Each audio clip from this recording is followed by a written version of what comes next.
worst possible thing you could say when you walk into a car dealership. I spent 5 years with Mercedes-Benz, 5 with General Motors, and the worst thing a person could say when they walk in is, if you could just get me to this payment, we got a deal.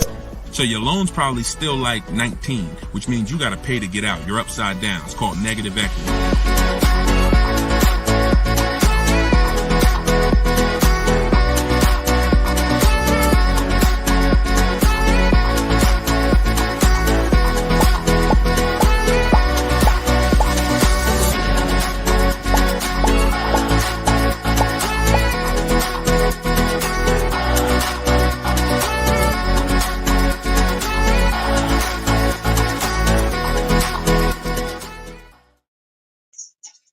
Welcome. Let me mute this because I got the audio going on my phone. We're on Instagram Live. This is our May 7th, Tuesday, May 7th, Car Questions and Answers live stream. I am your host, Deshone the Auto Advisor. You may see these broadcasts throughout the week on TikTok, on YouTube, Instagram, and Facebook.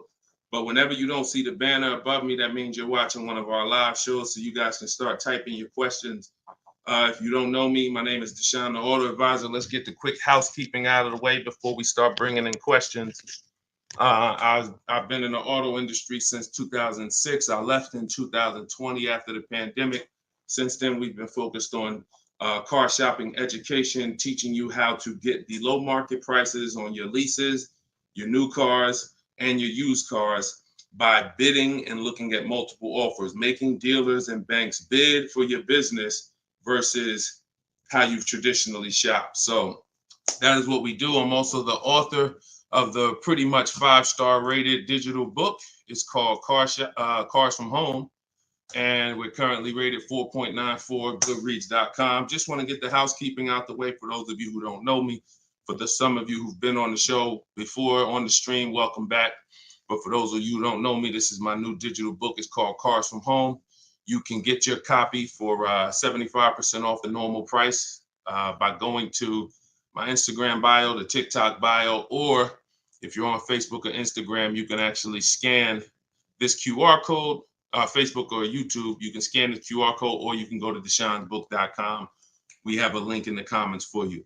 Lastly, I am the host of the masterclass, Everything You're Doing Wrong, Buying, Selling, and Leasing Cars. Some of you have asked, I share a lot of people who are using these strategies throughout the broadcast. Some of them are people who have my book. Some of them are people who attended my free masterclass, and some of them are in my car shopping school, Maps Academy. So either way, you guys can get anything you need from me in the bios or in the comment section. So let's get started, Dolan.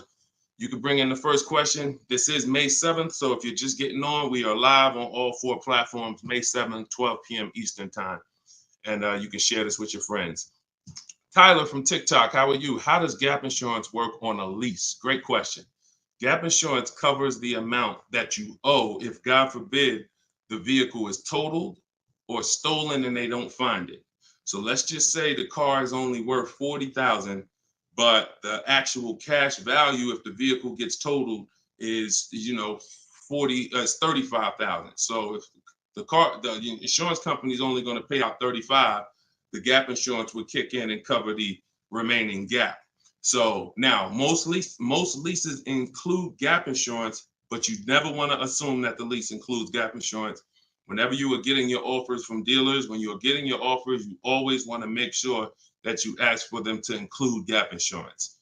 But yeah, that's the way it works. You want to make sure 99% of leases have gap, but you don't want to make that assumption. Always ask when you're getting your quotes that the gap insurance be included. All right, great question. Go ahead, Dolan. Next one. All right, keep sending your questions, y'all. I see you on Instagram. Those of you who are on Instagram, you click that thing that looks like a paper plane, and you can actually see that you can easily invite a couple of your closest friends to the broadcast just so they know about this information when they need it. Because 1 in 5 people are shopping for a car at any given time. So 5 people in a group, 1 of them is going to be shopping for a car, and we want to make sure you guys have the knowledge you need. Go ahead, Dolan. Guys, make sure you are typing your questions all in one question. Try to get it all in one question. What's up, Instagram? This one says new car parts are hard to replace. The dealership wants old cars back. Anybody who's in the business of buying cars wants cars. So it's not just the dealerships, it's the online buyers, CarMax, Driveway, Carvana. They want cars. Local people who buy and sell cars, they want cars. Wholesalers who buy cars to sell to dealerships, they want cars. If you get what I'm saying, you understand why you need to be making people compete. See, we take one buyer. That's what you've been taught to do. You've been taught to take one buyer, one person who wants your business, and give them the opportunity to negotiate. What we teach is for you to actually go to multiple people who want that business and make them compete. And that's how we make sure we get below market prices, because we in order to get below market prices, you must see enough offers to know the market. I'm gonna say that again. In order to get below market prices, you have to know you've seen enough offers to where you know the market. Could y'all keep running up the likes on TikTok? Every time we say something that you like, if you could just tap the screen, it runs the likes up and it gets a lot of people's attention on TikTok. Let them know they need to be here. Okay, so that's what you want. Everyone wants cars back. So you want to make sure no matter where the market's going, electric cars, old cars, new cars, luxury cars, just make sure you are getting at least 5 to 6 offers every time you want to replace a car. We don't trade in cars because you are not going to get the money you could get trading cars. Now, I'm not talking to you about doing private sales either, where you list the car and then you go and you got to, have people come to your house in Facebook Marketplace. I'm talking about the people who pay cash money, inspect the car in an hour, hour and a half, and cut you a check. Those are the people we need to get 5 to 6 bids from, and that's what we teach. Those companies are very easy to find and very easy to work with. Okay, who's traded a car before? If you've ever traded a car before, type the letter T. All right, stay by your phone, y'all. This is live. This is May 7th. This is our 12 p.m. class, so stay by your phone. I want you to make sure we don't just talk here, we dialogue. All right, in order for you to get the most out of the show and for me to continue to do them, you want to make sure you as close to your keyboard so I know you're actually getting value out of the class, out of the stream, because you're communicating, engaging versus just listening. All right, I'll see you, Bell, on YouTube. Anybody who's traded a car before, type the letter T. If you've traded a car, this is important for you to know. It's almost impossible. I see you, Thomas, on Facebook. It's almost impossible, ML Headley, to get the most money for anything, not just a car, for any item on trade. So we don't trade. We don't trade. You're not going to get the most money, and you're not going to know that you got the best offer. You need to get 5 to 6 of these online offers, and that is how you replace your leases. And in the same way, look, you've left money on the table. Some of you know, I got to tell you the bad news first. Anybody who's traded a car since the internet and online car buyers have been invented, you've left money on the table. So I want you to stop. I'm suggesting you stop doing that right now if you really want to make $1,000, $2,000, $3,000 more every time you replace your cars. Okay? Go ahead, Dolan. Shoot the next one in. Jock from TikTok. How can I get rid of negative equity with a lease? First of all, let's talk about why do you have negative equity. This is improper deal structure. So if you went over your mileage, that means listen, you should not be taking a lease for 10,000 miles per year knowing you drive 15.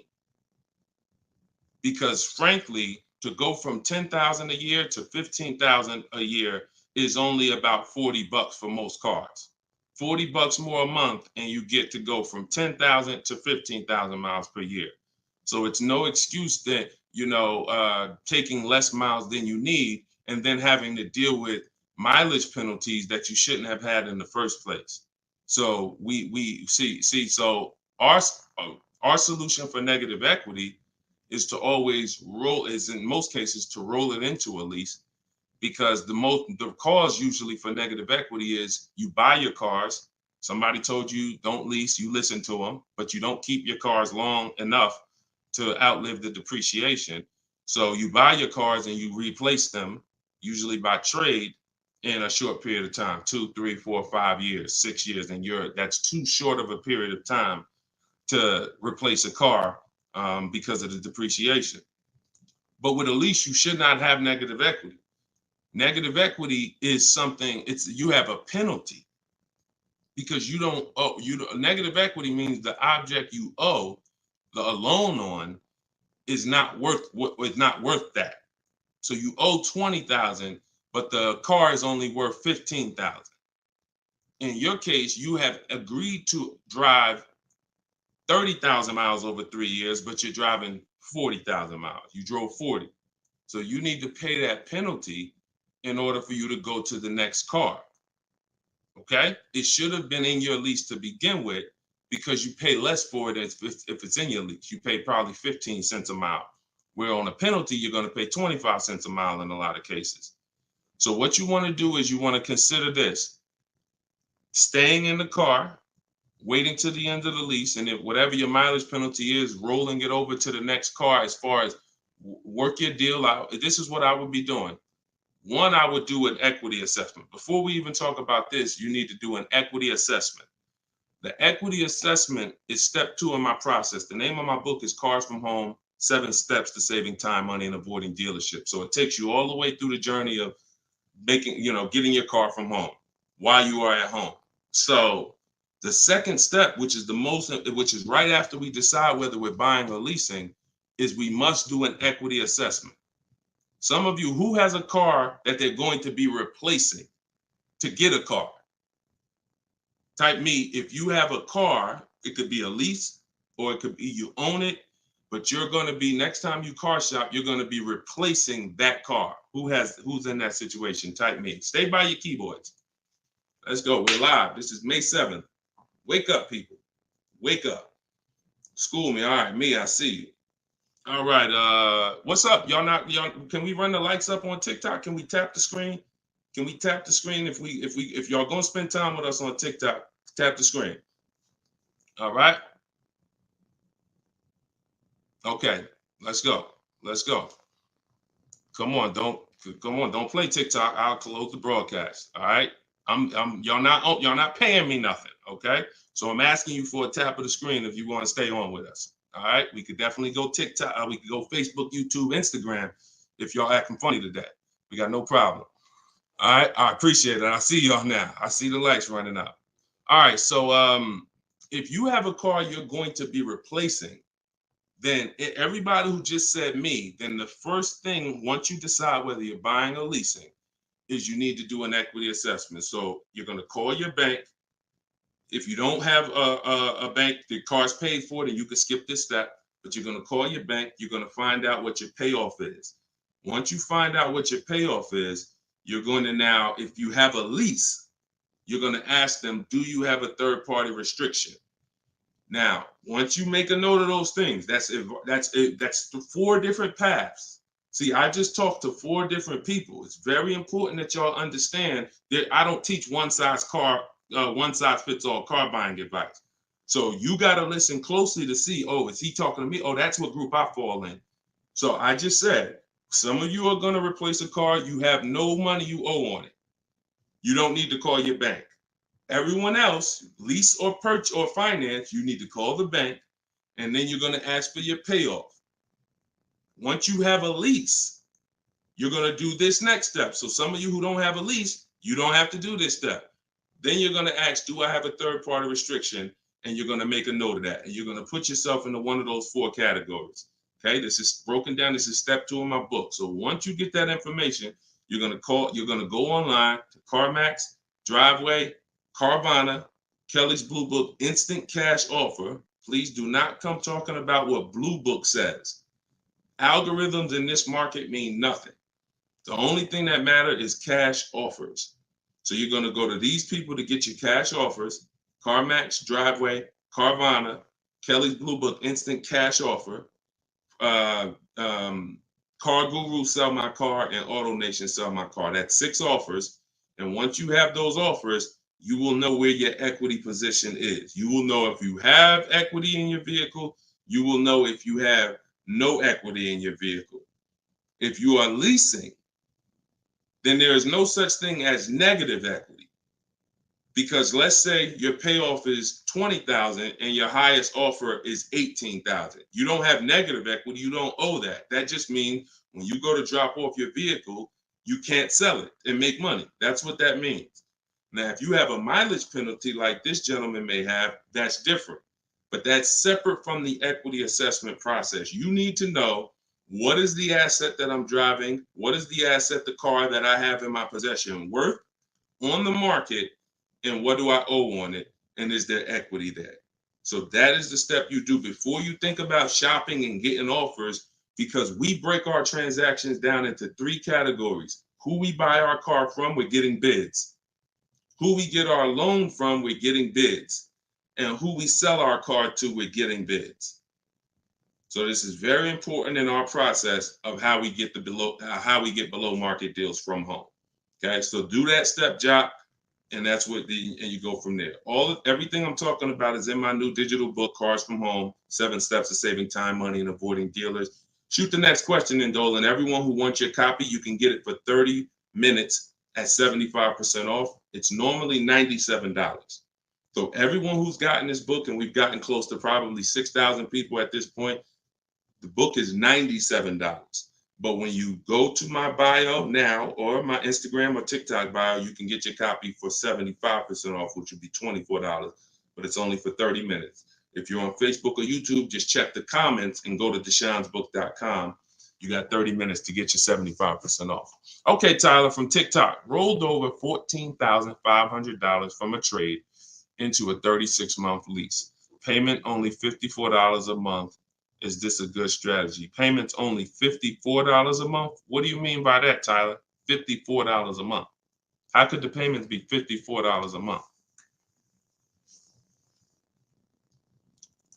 You need to know how much you're rolling over into the new deal, because let's say, for example, you have $14,000 of negative equity. Just that alone is $400 a month. Just the negative equity. So I'm trying to find out what you mean when you say rolled over 14.5 from a trip. Oh, wait a minute. I think I know what you're saying. You are essentially prepaying your whole lease. What he's saying is he's taken all of the car that he is trading, which I just told you how much I'm not a fan of that. But he's now essentially doing a one-pay lease, or you're doing a huge down payment. So this is very important. You could be about to really lose your shirt right here. This could be extremely bad for you. You need to make sure you check what I'm about to say to you. If all of that money is being treated as a cap cost reduction, which is essentially a down payment on a lease, let's just say your payment would normally be, matter of fact, let's do this math real quick. And this is why having a consultant and having an advisor and getting education saves you thousands of dollars. Now, $14,500, you are talking about, if you put that into a payment form, your payment would be $400 a month higher, plus the interest on that, plus the taxes, plus the interest on that. So let's call it $430 plus this $54,000 it's $54 a month. So let's say your payment would have been, without you trading, would have been like $485 a month. So if they're treating all of that as down payment, then here's what's happening. You're just prepaying the lease. So you have no protection. If that vehicle gets totaled, you are out $13,000. You won't be, anything you put into that vehicle, you're out. That money's gone if the vehicle's stolen or totaled. So what it makes more sense to do is to see if there's multiple security deposits that you could put. You need to get your offers, though, with no money out of pocket, because you can't look at one-pay leases and you can't look at multiple security deposits if you don't know what the original deal was without them. So if my payment is $500 a month, and then if I put multiple security deposits down, it lowers it to $450 a month, then that could be a good offer. If it lowers it $20 a month and I got to give them $6,000 to hold, then it doesn't make financial sense. That's not a good return on you holding $6,000. But I'm always comparing it. This is something we teach called advanced leasing strategies. This is not for everybody. So but you need to determine when you're doing a one-pay lease, all you're doing is giving them all of this money up front so they can lower the actual interest on the lease and see what the payment comes out to with the lower interest. So you have to get offers without down payments. This is why I'm saying when we shop, we never shop with down payments, whether we're buying cars or leasing them. We never shop with down payments because when you're putting all this money in, you can't assess the deal because you don't know how much of this being a low payment is because I put all this money down. You need to know you have a deal before you consider what monthly payments is going to be. If I'm getting a lease and I shop my offers and my lease deal is under 1%, or my best offer is under 1%, no more than 1.5, somewhere in between there, I know I have a good deal, regardless of how much I'm going to put down. So, and when it comes to purchasing, I need to know people worry about the payment. Some of you are worried about the payment. You don't care about what you're buying the car for, and you're worried about the wrong thing because you're thinking about the loan you're getting. You're not thinking about the car you're buying. Before you think about, hey, what's a good payment on this car? No, the better question is, who's the dealer that's going to sell me that car for the lowest price? Deshone, I want to get this BMW 4 Series. What's a good payment on that? No, you're going to get a BMW 4 Series. Who's the dealer that's going to sell you that BMW 4 Series for the lowest price? If 20 dealers, if say 10 dealers have that car, $60,000 car, some dealers are going to sell it for 65, some are going to sell it for 60, some are going to sell it for 57. You need to get these offers before you worry about what the payment's going to be. And that's a whole different philosophy. This is what I teach. So I'm never going to be in the business of not teaching you to understand the numbers because we make it simple. Whether you're using my book, whether you're paying attention on these live streams, when you are shopping multiple offers, you eliminate this. You cannot be a payment shopper because you'll just be throwing money at deals and thinking you got a deal, but you didn't get a deal. You just threw so much money at it that it lowered your payment to something that you felt good about. Doesn't mean you didn't overpay for the car. All right? Very, very important, y'all. This is $3,000 to $5,000 to $7,000 to $10,000 mistakes. These aren't $100 mistakes. Listen, look, people right now are so distracted. They are asleep. They are asleep. The only way people could continue to make money is people stay asleep. It's not so when I tell you the conversation, you are taught to, when you're buying a house, get help. Make sure you have a plan. Work with the best people. Get a home inspection, even if you're not going to buy the house, right? Don't you get a home inspection even if you're not going to buy the house?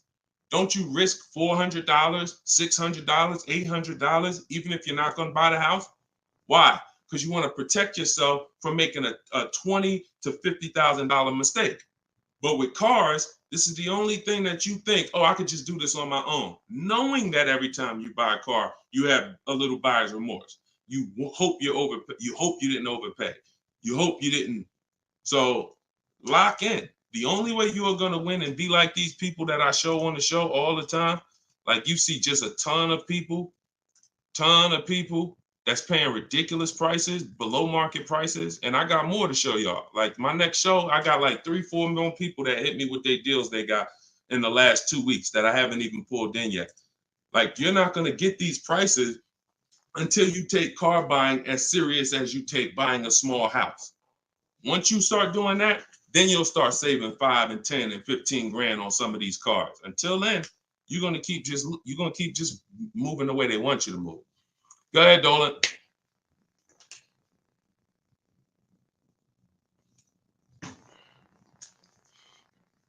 Is there any way to get out of a car with too much negative equity?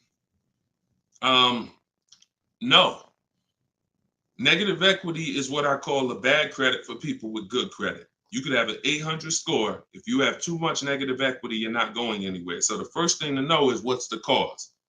See, we could sit here and we can cure the problem, but until we know the cause, you're just going to go and you're going to repeat the problem. The cause is you're not leasing, but you're not keeping your cars 8 years. So what you're doing is you're losing on depreciation. Your car's value is going like this. You buy your cars, it goes down 15%, 20% the first year, 15%, 12%, 12% is losing thousands of dollars in value for the first 5 years. And then that's when you go to trade it, or that's when you go to replace it. So you don't keep the car long enough for it to start losing a little bit of value because somebody taught you you could just switch cars anytime you want. Buy them and switch them, buy them and switch them. This is a depreciating asset, and you're going to lose every time doing that compared to someone who's getting great lease deals. So if you're not, our rule of thumb is if you're not buying your car to keep it at least 8 years, you should be shopping for great lease deals, not purchases. So you need to know the cause. Now, once a lot of you figure that out, that that's true, and you learn that all of this bad structure has cost you, you're going to lease. You're going to say, Deshone, I'm not keeping my car 8 years. I'm leasing my next car. If you don't have too much negative equity, then what you should be doing is trying to cover the difference. So you're going to do that equity assessment process that I laid out about 10, 15 minutes ago. You're going to do that equity assessment process. If you only have a $1,500 to $2,000, $3,000 difference between your best offer and your highest offer, I mean, let's say you owe 20 grand, but somebody's going to offer you 18, then I would pay off the difference all day long because I'm still winning with a bidding system on there. See, when you get bids, even when you have negative equity, that's still you're still getting the most money for the car you can get, which means your negative equity amount is going to be the lowest it can be. So you always want to explore if I could pay the difference between my highest online offer and my negative equity, that's the best. Because once you can't do that, now you eliminate the ability to be able to participate in a bid because you have to trade. This is the only time where we have to trade because you need somebody to finance that negative equity because you can't pay the difference. You don't have the cash to pay off the negative equity. See, if I know that I can cover my negative equity by selling the car to CarMax and I pay $2,000 and I'm out of it, that means now I can get bids for my replacement car, which is what we do. So I can get the lowest bid for the car I'm buying, the highest bid for the car I'm replacing, the lowest bid for my interest if I'm buying. Once I have to trade because I have too much negative equity, I can't do that.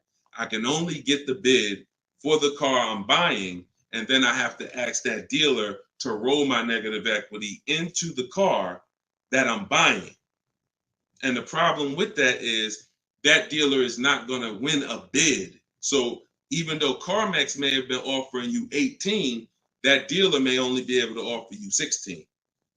So what would have been $2,000 of negative equity is now $4,000 of negative equity. That's why paying the difference is always best if you want to maximize the deal and get below market deals. That's it. But if you have too much negative equity, you can't do that. Now, it's very important that you understand something regarding the car you're replacing your negative equity with, the next car you're going to buy. You can see Sean uses our bidding strategy. He's in our private group. For all of you who want to know about my private groups and you have to attend, there's people who ask me, who are these people? You must attend my masterclass in order to be eligible to be in our educational course. So this is but what it is my book in video form with coaching. So the 7 steps are the same. Those of you who are using the book to get to your goal, use the book. It's just different ways of learning. So anyway, you can see Sean here he got his bids and he found a car that had a $15,000 rebate. He didn't know that, a $15,500 rebate. So if Sean wanted to bring negative equity over to this vehicle, he's buying the car so low with all the rebates, he could bring over 5, 10, 20 grand of negative equity and he's still going to be able to do it. Because as long as you're getting a big discount, you actually can, the bank is not going to lend 25% more than like 25% more of the car's value. So you can't slap 10 grand of negative equity on a $30,000 car. And the bank is going to look and say, why would we lend $40,000 on a car that's worth 30? There's something called loan to value ratios. It's in all forms of lending, loan to value. So you have a cap based on the price of the car. There's only 25% or so more that the bank is going to lend. So if you're trying to do no money down deals, having too much negative equity prevents those. So this is why we need to get out of negative equity and stay out of it and start leasing. Stop buying your cars. The only time you actually switch from a purchase with negative equity, I own my car and then I'm switching to another car and it's a purchase, not a lease, is if you had like an emergency. You were going to keep the car 8-9 years, but you just had a bunch of kids and now you need a whole different car. It's a life, but if you're not keeping the next car 8+ years, you shouldn't be buying again. You're going to be back in negative equity every time. Okay? All right. Go ahead, Dolan. You can shoot the next question. TikTok, I see y'all. We are live. This is May 7th. This is our 12 p.m. Eastern time show. If y'all can, every couple minutes, if you could tap the screen, if you're enjoying the show, if you're enjoying the stream, keep running the likes up on TikTok. Appreciate y'all. All right. Instagram. My lease on a CX5 is coming up. CarMax value is showing 21,000. My buyout is like 18. Should I buy it and keep it? No.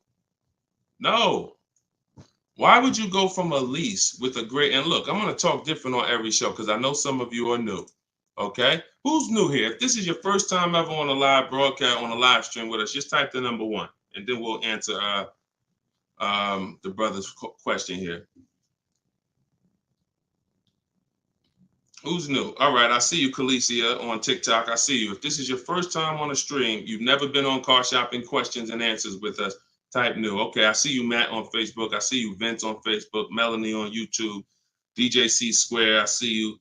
Okay, I see you, John, on YouTube. Okay. All right, TikTok quiet today, boy. I never saw TikTok this quiet. They ain't hitting no likes or nothing. That's all right. God bless them. God bless them. All right, so Instagram. Let's talk about this. Let's talk about this equity position you're in.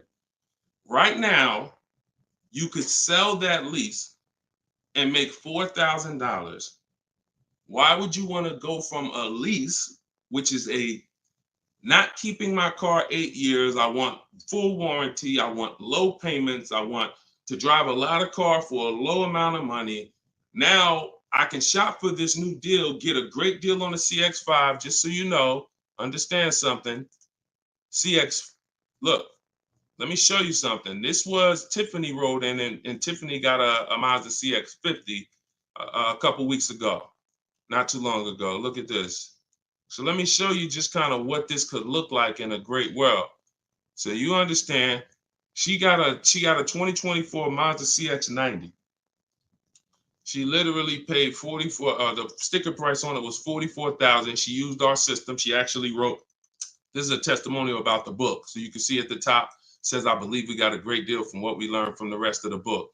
So look at this. She got bids, $44,800 vehicle. She ended up getting a $6,530 discount. That was her best offer. And then, so her lease payment on this would be incredibly low if there's a good lease program. But you're not going to save this kind of money negotiating. You want to sit at home, get bids, contact at least. We don't make a decision until we get 5 to 7 offers. We will not make a decision on a car until we get 5 to 7 offers, because 80% of dealers are overpriced. So you say you can get you might be able to get a lease price on this car for, $400 a month, no money down, for, $450 a month. Something, it might be lower. I don't know what the below market deal on your replacement Mazda is going to be.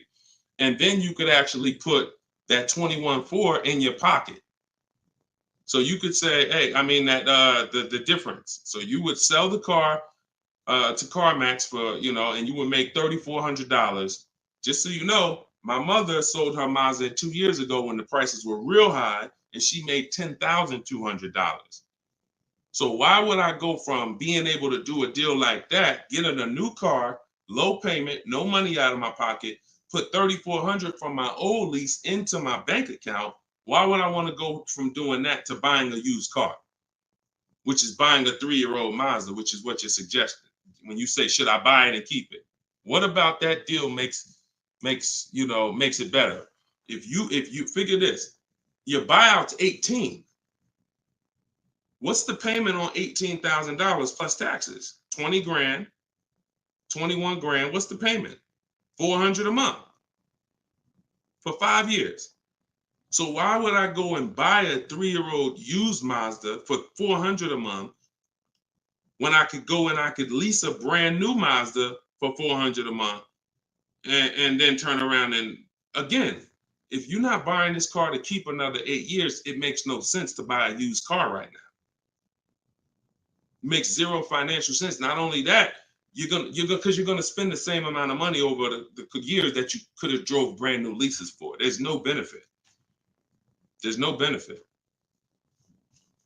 This is what it is. We've seen this thousands of times over the years, hundreds at least. You know, I know it's happening thousands of times. People are buying their leases every day. They're not realizing they're just buying a used car. That's all you're doing. So I go from leasing to buying a used car, which means something in me has to change. Those of you who are buying used cars, you should be buying them to keep 8, 9, 10, 12 years. Not 4 years, 5 years, 6 years. You're driving old cars for the same prices you could be driving brand new leases for. Same prices. So why would I drive a bunch of older cars, 5, 6, 7-year-old cars? By the time I pay it off, it's 10 years old, 11. Why would I do that if I could be driving brand new cars for the same prices? So it's important for you to understand. That's why this is the first step in my process is we got to know, should we buy or lease? And the only people who should be buying are 8+ year people. The goal is to keep the car 8 or more years. Then we're going to buy it. Yep. I'm here. I see you. You know, I always butcher your name, but let me just call you EP. EP, I see you. Go ahead, Dolan, shoot the next one up. We got a couple more minutes. We're on here for a couple more minutes. How do you negotiate a purchase online? Looking at a car 3 hours away and I'm not able to go in person. So what I would do, if you've done all the research to make sure that car is a great below market price, if that's a below market price, then what I would do is I would call and verify that there's no fake fees that are not online. So when you see a car that has a $28,000 price, we're going to call and make sure that what the fees are should only be tax, title, documentation fee. Tax, motor vehicle fees, and documentation fee should be the only prices, only fees. And once I verify that, what I'm going to do is I'm going to go home. I'm going to get out there immediately, and I'm going to see the car. And if it's a great price where I'm saving $2,000-3,000 above below the market value on those cars, then I'll go out there and I'll make sure that I post up in a motel for one day, because you never want to go out there and take the car immediately, because unless you're paying cash. If you are paying cash, that's different. But if you're getting a loan, we need at least one day to do our bank bidding process. Because you could go out there and say, all right, now this is the best price on a used car. Yeah, but now I'm going to pay 2 points, 3 points more in interest, letting the dealer get me the loan. So I'm essentially giving that $2,500 or $3,000 that I saved right back to the bank. I'm not giving it to the dealer, but whoever the bank is. So we always need one day to come home, let banks and credit unions bid so we can get the lowest interest rate. And then we call that dealer and we let them bid against it. But that depends on how you're going to pay. But that's the process. You get out there, you test drive the car. That's why all of our used car research is done from home. All of our used car research is done from home. By the time we get to the dealer, the only thing we're doing is going there to test drive the car and lock up the deal. The prices we've already verified is the lowest prices in the market. So once we verify there's no bogus fees, that's our process for wrapping up the deal. That's right, man. You know I'm always watching and unlearning and relearning, boss man. Appreciate you. I appreciate you, EP. Always a pleasure. All right, go ahead, Dolan. Yeah, some of you are looking for your used cars locally. There's no way you're getting the best prices. If some of you are looking for your used cars 25 miles, 50 miles, 100 miles, there's no way you are getting you're getting below market prices. That's just not enough inventory to look at for you to see, Oftentimes, it's literally a dealer that's an hour, 2 hours, 3 hours away who may not be in the city. They don't have the traffic that that person has, and oftentimes they'll have a below market deal because of their particular circumstance. So if you're just shopping 10, 25, 50 miles outside of your radius, that's just not enough of a radius to get the below market deals. My brother leases up, he's over miles. Equity assessment. That's it. I just went over that about 20 minutes ago. I can't go over it again because there's people who watch the stream and it's not fair to them, but we do have this stream on replay. If you go to YouTube or if you go to my Deshone the Auto Advisor Facebook page, and you can find the section that I did only on that. Okay, it's called the equity assessment. We had another person on here that's over miles. And, once you do that equity assessment, then you want to weigh that, compare that to what the mileage penalty is. Because some people, the mileage penalty is only going to be $750, $1,000, $1,500. You could have that rolled into your next lease offer. What you do is just negotiate your best lease offer and then say, hey, look, I need you to cut a check for, $1,500 to my old lease company. Now that's going to raise your payment.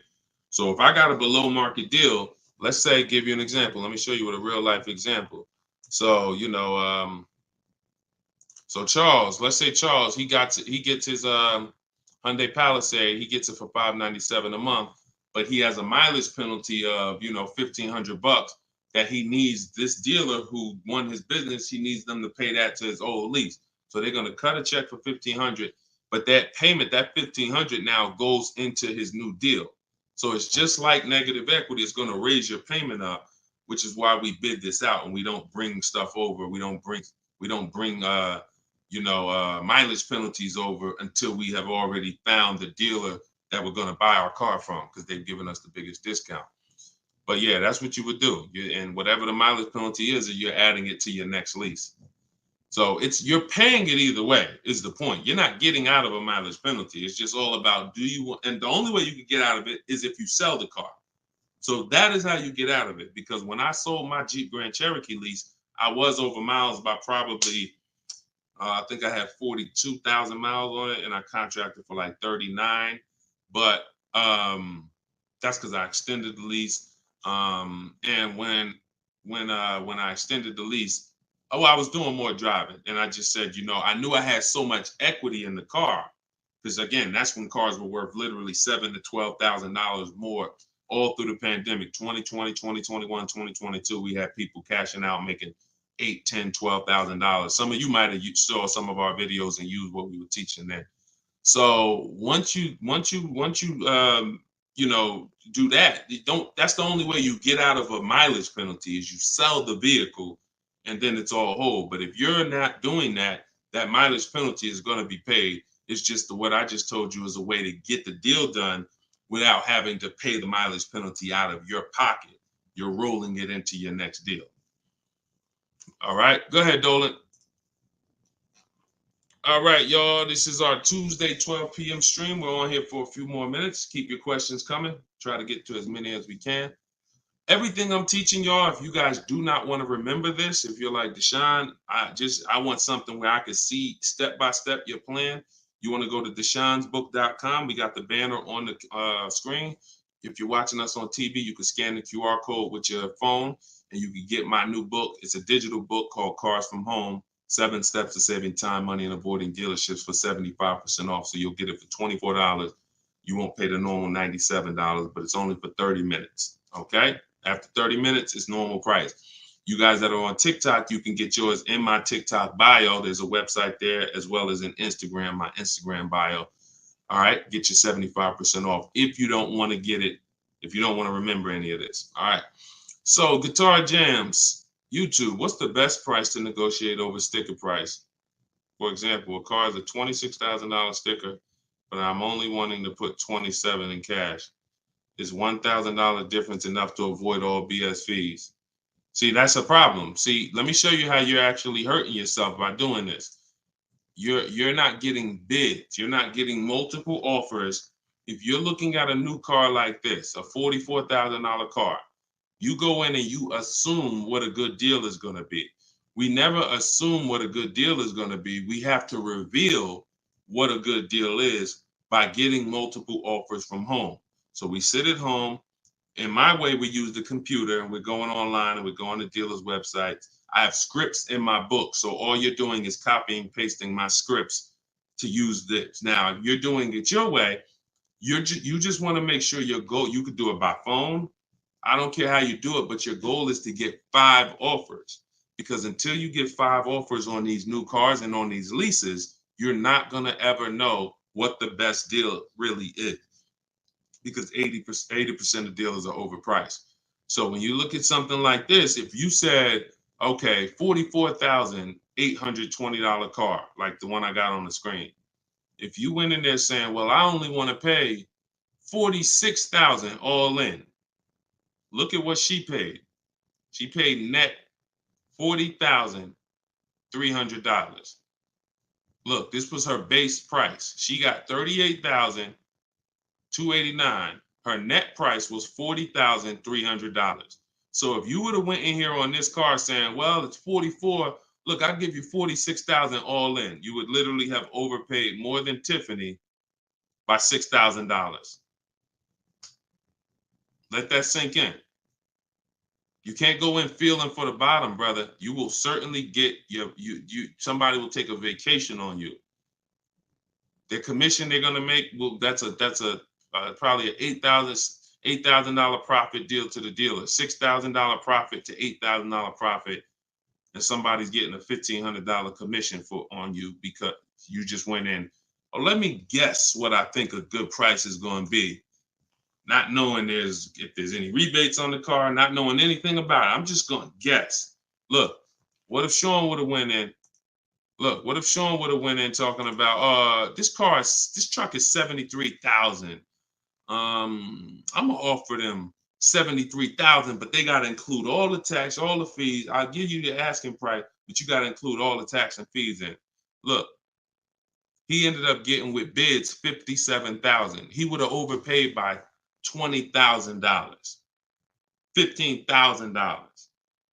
And I'm sorry to tell you that some of you are doing it every day. You've done it on all your cars. You've overpaid, not using these strategies. And I want you to stop. You're free to do what you want to do. You want to stay in the old way. But the people that you see that are getting these deals, these people that are posting, listen, when you get a great deal, you post the deal. See, when you get a car, pay attention, y'all. Pay attention to what I'm about to say. It's very important. When you actually have strategy to get great deals, you actually post the deal. This is our private group where we post our deals. Look, people are not just happy about the car. Look, Eddie, I ended up getting multiple offers, got a Toyota Camry hybrid. This was last year when these cars were literally on fire. Look, quote, getting quotes as high as 10 grand over sticker. Look, I got $2,086 under sticker. $10,000 over sticker was his highest quote for this Toyota Camry hybrid. There are people who paid that. There are people that paid 5 grand over sticker for the same car Eddie got. There are people who paid sticker. Thought they were getting the best deal. Man, I got mine for sticker. He got his $2,086. Some of you who might see this broadcast, you might have the same car. Deshone, wow, man, I got that same car. I paid 4 grand over sticker to get mine. Yeah, Eddie at the same time, same year, paid $2,086. Sorry to tell you, but you overpaid about 4 or 5 grand. This is real.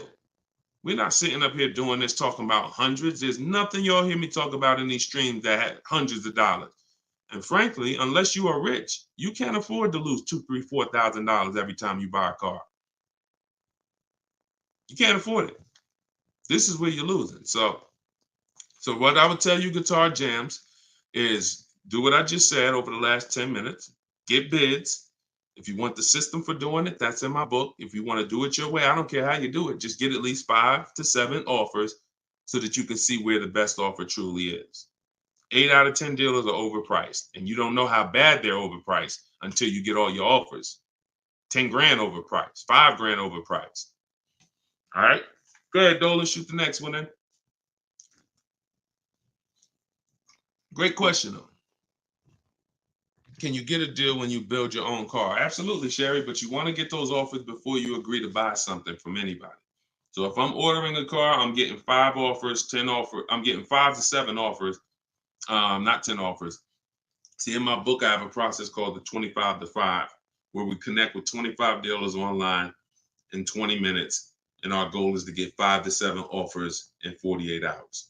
So once that happens, we don't order a car until we verify the car doesn't exist in the market. See, because when you walk into a dealership or call 2 dealerships and they say, oh, we don't have that car, but we could order it for you. Now, what are you doing? You only talk to 2 dealers. What about in the 25 dealers that we talk to? What if 7 of them or 10 of them have that car?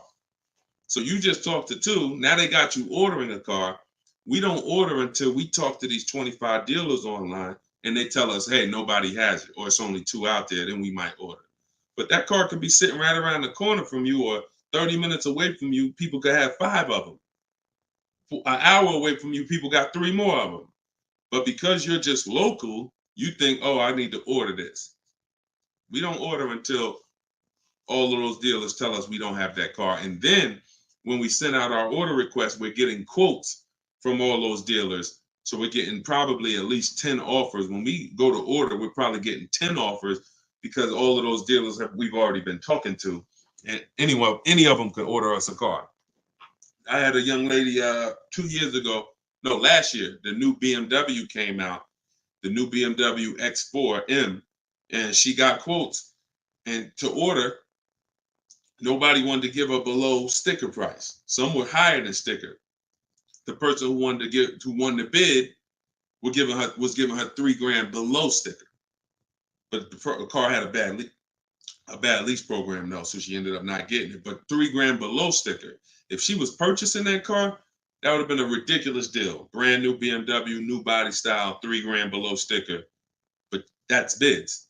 And we do that in 45, 60 minutes. Before you even get home from the grocery store, we already got the bids, and we're not putting in 60 to 90 minutes to get this done. So my process is not just money, it's time. I don't want to spend more than 60 minutes to get a car. And I could get any car, any price. All of these people that you're seeing, Danielle, Kimberly, Bonita, all these people right here, Charles, they could get that Zafrina, they could get these cars, they could get these same deals that y'all seeing, and they're probably 90 minutes. Some of them might be 60 minutes because it was their first time, second time, some of them. Second time you get it, you're probably 60 minutes because it's a repetitive process. Getting a car, getting these bids is so repetitive, you'll see. This is what I should have been doing years ago. I don't know why. So easy. All right, go ahead, Dola. Shoot the next one in. What's up, Sus? Ralph Morales. K. Michelle, I see you. That's not the K. Michelle, I know. What's up, John? I see you. Steps if the lease has a third-party restriction. So if the lease has a third-party restriction, we're going to get bids from whatever dealerships make the car. So if there's a Nissan and I have equity, if I have $2,000 or $3,000 or $4,000 in equity, then what I'm going to do is I'm going to call and I'm going to get bids from the local dealers, because a third-party restriction means that it doesn't mean you can't sell the car. It means you could only sell to a local dealer who makes the car. So we still get bids. We get 3 to 5 offers from used car managers. And whoever makes us the best offer gets the car. And then they'll cut us the check for any equity that's in the car. But we always need to get the offers online, because that's going to tell us if we should even be pursuing. If we don't have any equity, or it's at a break even online, there's no reason for us we don't have any equity in the car. We're just going to return the lease. But the process of doing this is to prevent what a lot of people have done. You dropped off your car 2020, 2021, 2022 at a dealership. If you dropped your old lease off and you didn't do an equity assessment, chances are you gave up a lot of money. And some of you are like, well, Deshone, I did that. I gave them back my old car, but then they gave me a great deal on a new one. You have no idea how much equity they used out of that car or how much they kept. It was, like I said, my mother had $10,200 in equity. She could have literally, they could have gave her, if we would have went into a dealer, they might have gave her 4,000 of the equity and kept 4,000 if we were lucky. So, doing an equity assessment before the lease in process is to prevent giving away any equity when we drop off our lease. All right, go ahead, Dolan.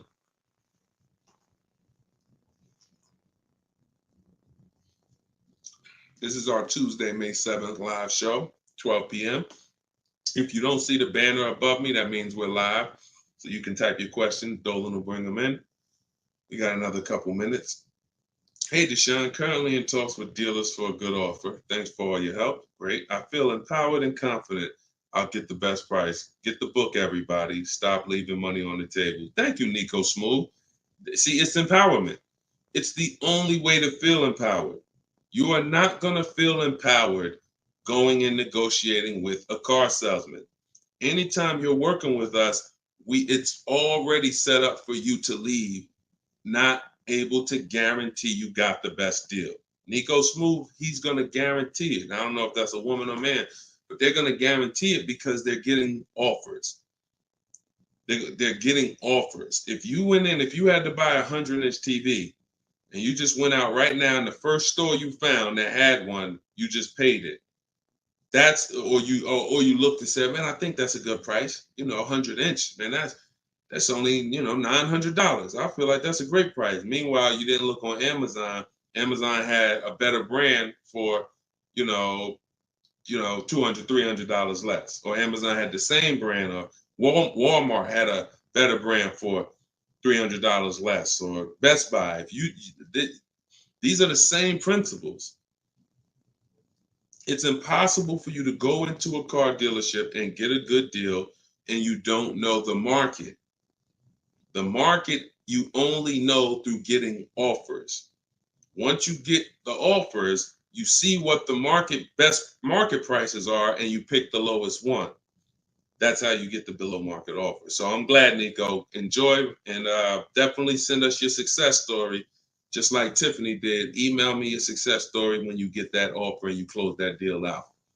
Way to go. Go ahead, Dolan. What's up, Todd Billions? Do you need to check dealers in other states? I live in Florida. Depends. We will go with, all right, so some people will do my strategy is called the 25 to 5. We're connecting with 25 dealers online. Some people, they do it through offers. If the state is not too big, maybe their 25 dealers is all, if the state is really big, maybe the 25 dealers are all in the state. But some people, they might only have 12 dealers in their state, and so they're going cross state lines, and that's very common. That's very common. If you look at Sean posted in our group, and he said he ended up expanding his search to 150 miles outside his area to find this deal. He said, I'm going to another state to pick this up, which is something I never would have thought of before, or would have before he attended the class. So he attended my master class. All of you who want to attend my free master class, it's called Everything You're Doing Wrong, Buying, Selling, and Leasing Cars. You can go to my TikTok bio, and you can go to my Instagram bio. We have a comment in the comment section for you guys who are on Facebook or YouTube. But this is, the local business is going to die. When you see and you shop online the first time properly, you're going to find out that the local business is going to be dead to you unless they win the bid. And you're not going to be committed to local anymore, because look, Sean is driving to another state because his best offer, it saves him $4,000. So no other dealer near him made him the other offer. This dealer that's in another state made him, and it's $4,000 better. So literally, if he has to drive 4 hours, 2 hours there, 2 hours back, he's literally making $1,000 an hour. This is the money we talk, big money talk. So yeah, go as far as you need to get 5 to 7 offers and get the below market deals tied. Go ahead, Dolan, shoot the next one up, brother. Great question.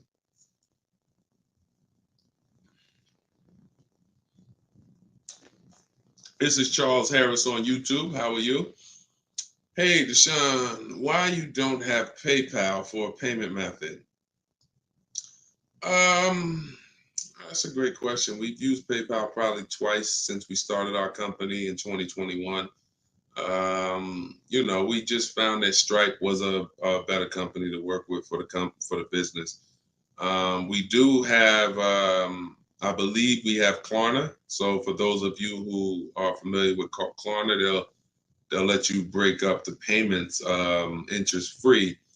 For the book or any product we sell, we make Klarna available for the last year.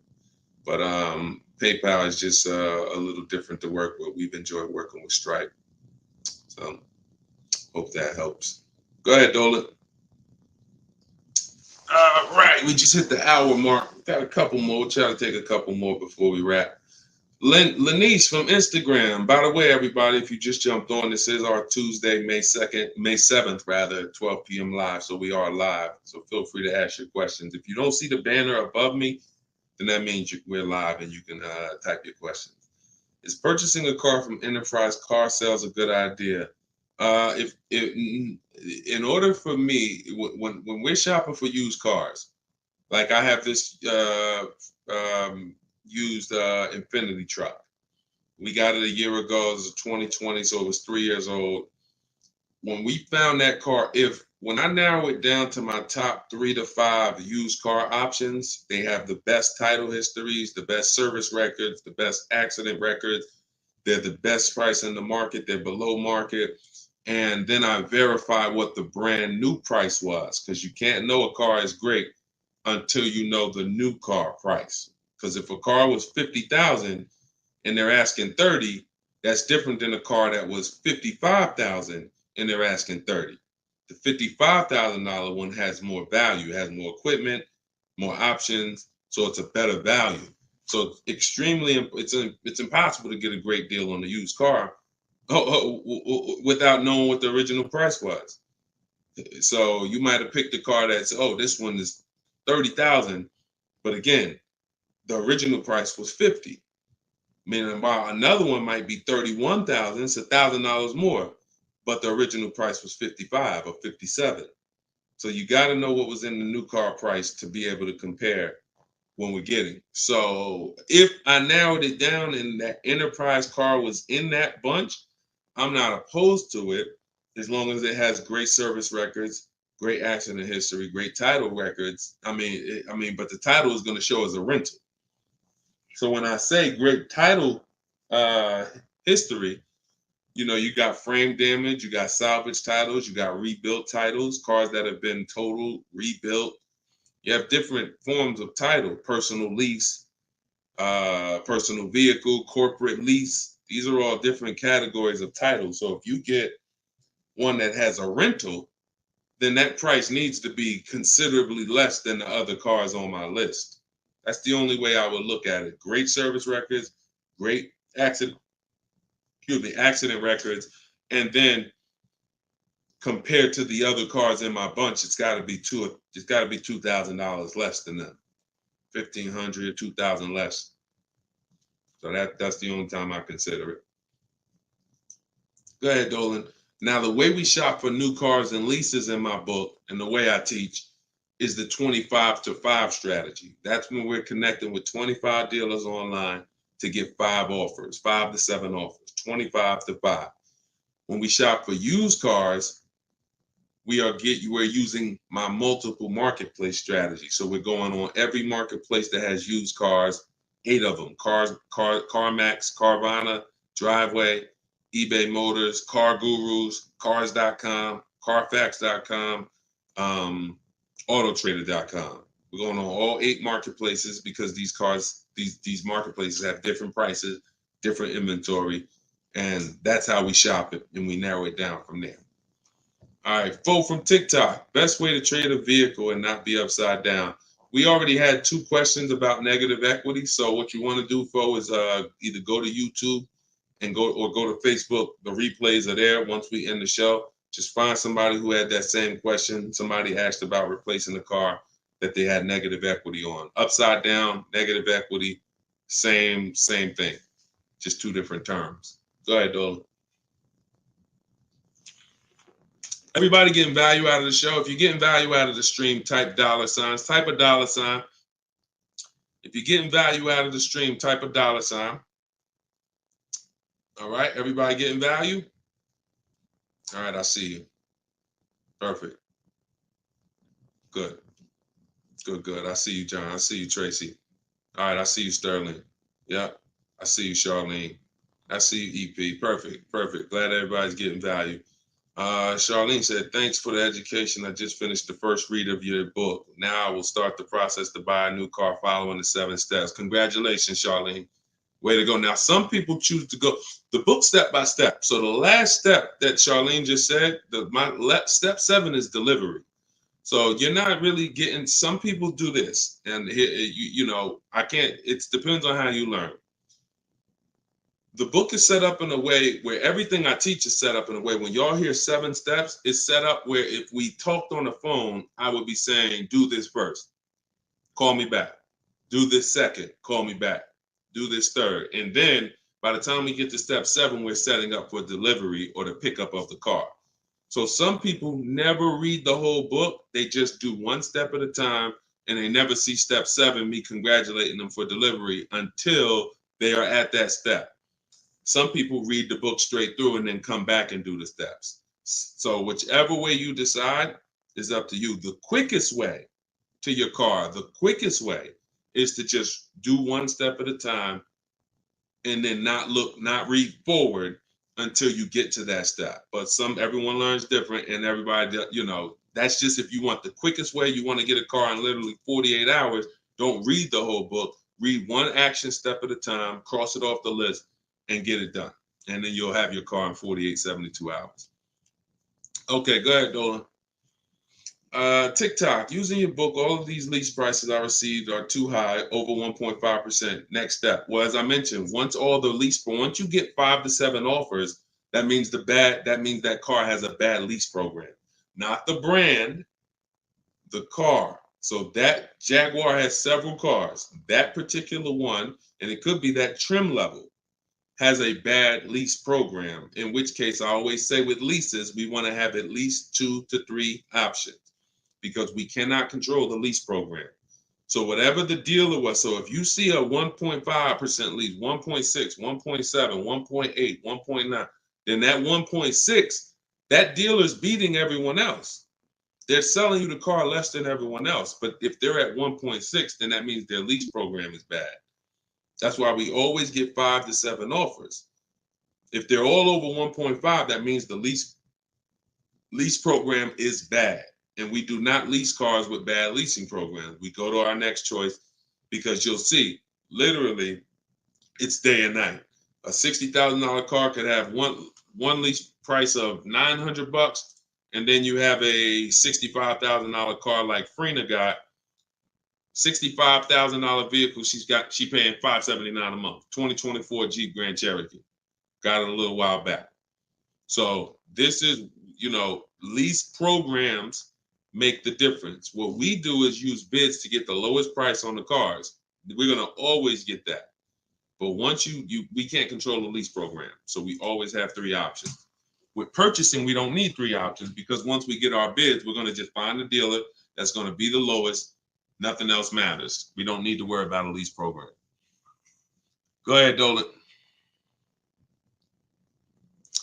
German Tink from TikTok, I see you. If our credit is not good, I feel like we don't have room to negotiate. True? No, your credit, you do. You see, again, we're mixing the loan with the price of the car we're buying. That's where you're going to overpay. Because if you have a loan, you have bad credit, the only thing that should be affected is the interest you pay on the loan. That should be between you and the bank, the lender, not between you and the dealer. So what your job to do is, if you have bad credit, the lender you get your loan from is going to tax you for it. You're going to pay higher interest than what someone with good credit would pay. But what you should not be doing is overpaying for the car because you didn't get bids. So you can get bids for your car, and then you can use a company that gets deals done, that gets people loans, even with bad credit. And you know, I use Limbuzz. I recommend Limbuzz. I don't use them. I recommend them. So you could either,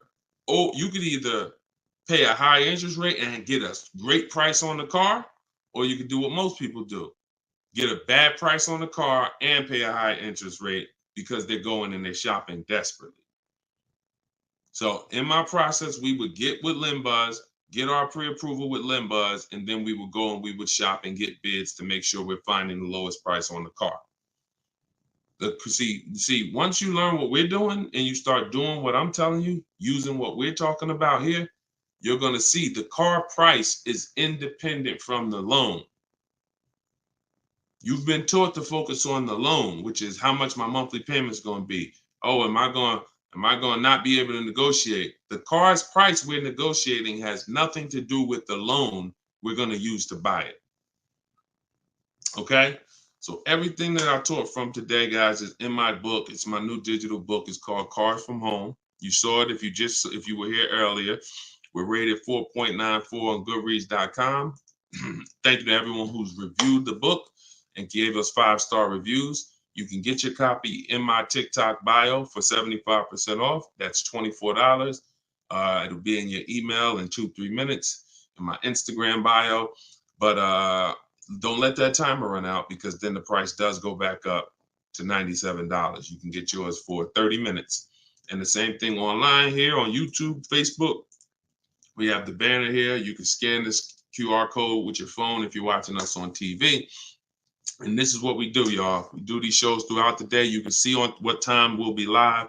So we'll be back for the next one shortly.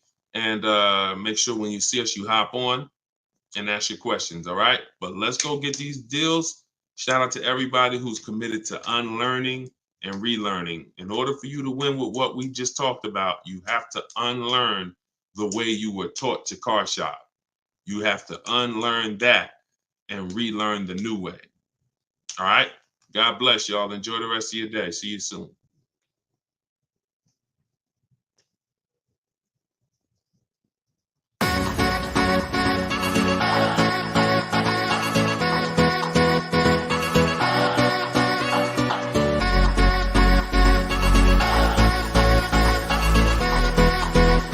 The worst possible thing you could say when you walk into a car dealership. I spent 5 years with Mercedes-Benz, 5 with General Motors, and the worst thing a person could say when they walk in is, if you could just get me to this payment, we got a deal. So your loan's probably still like 19, which means you got to pay to get out. You're upside down. It's called negative equity.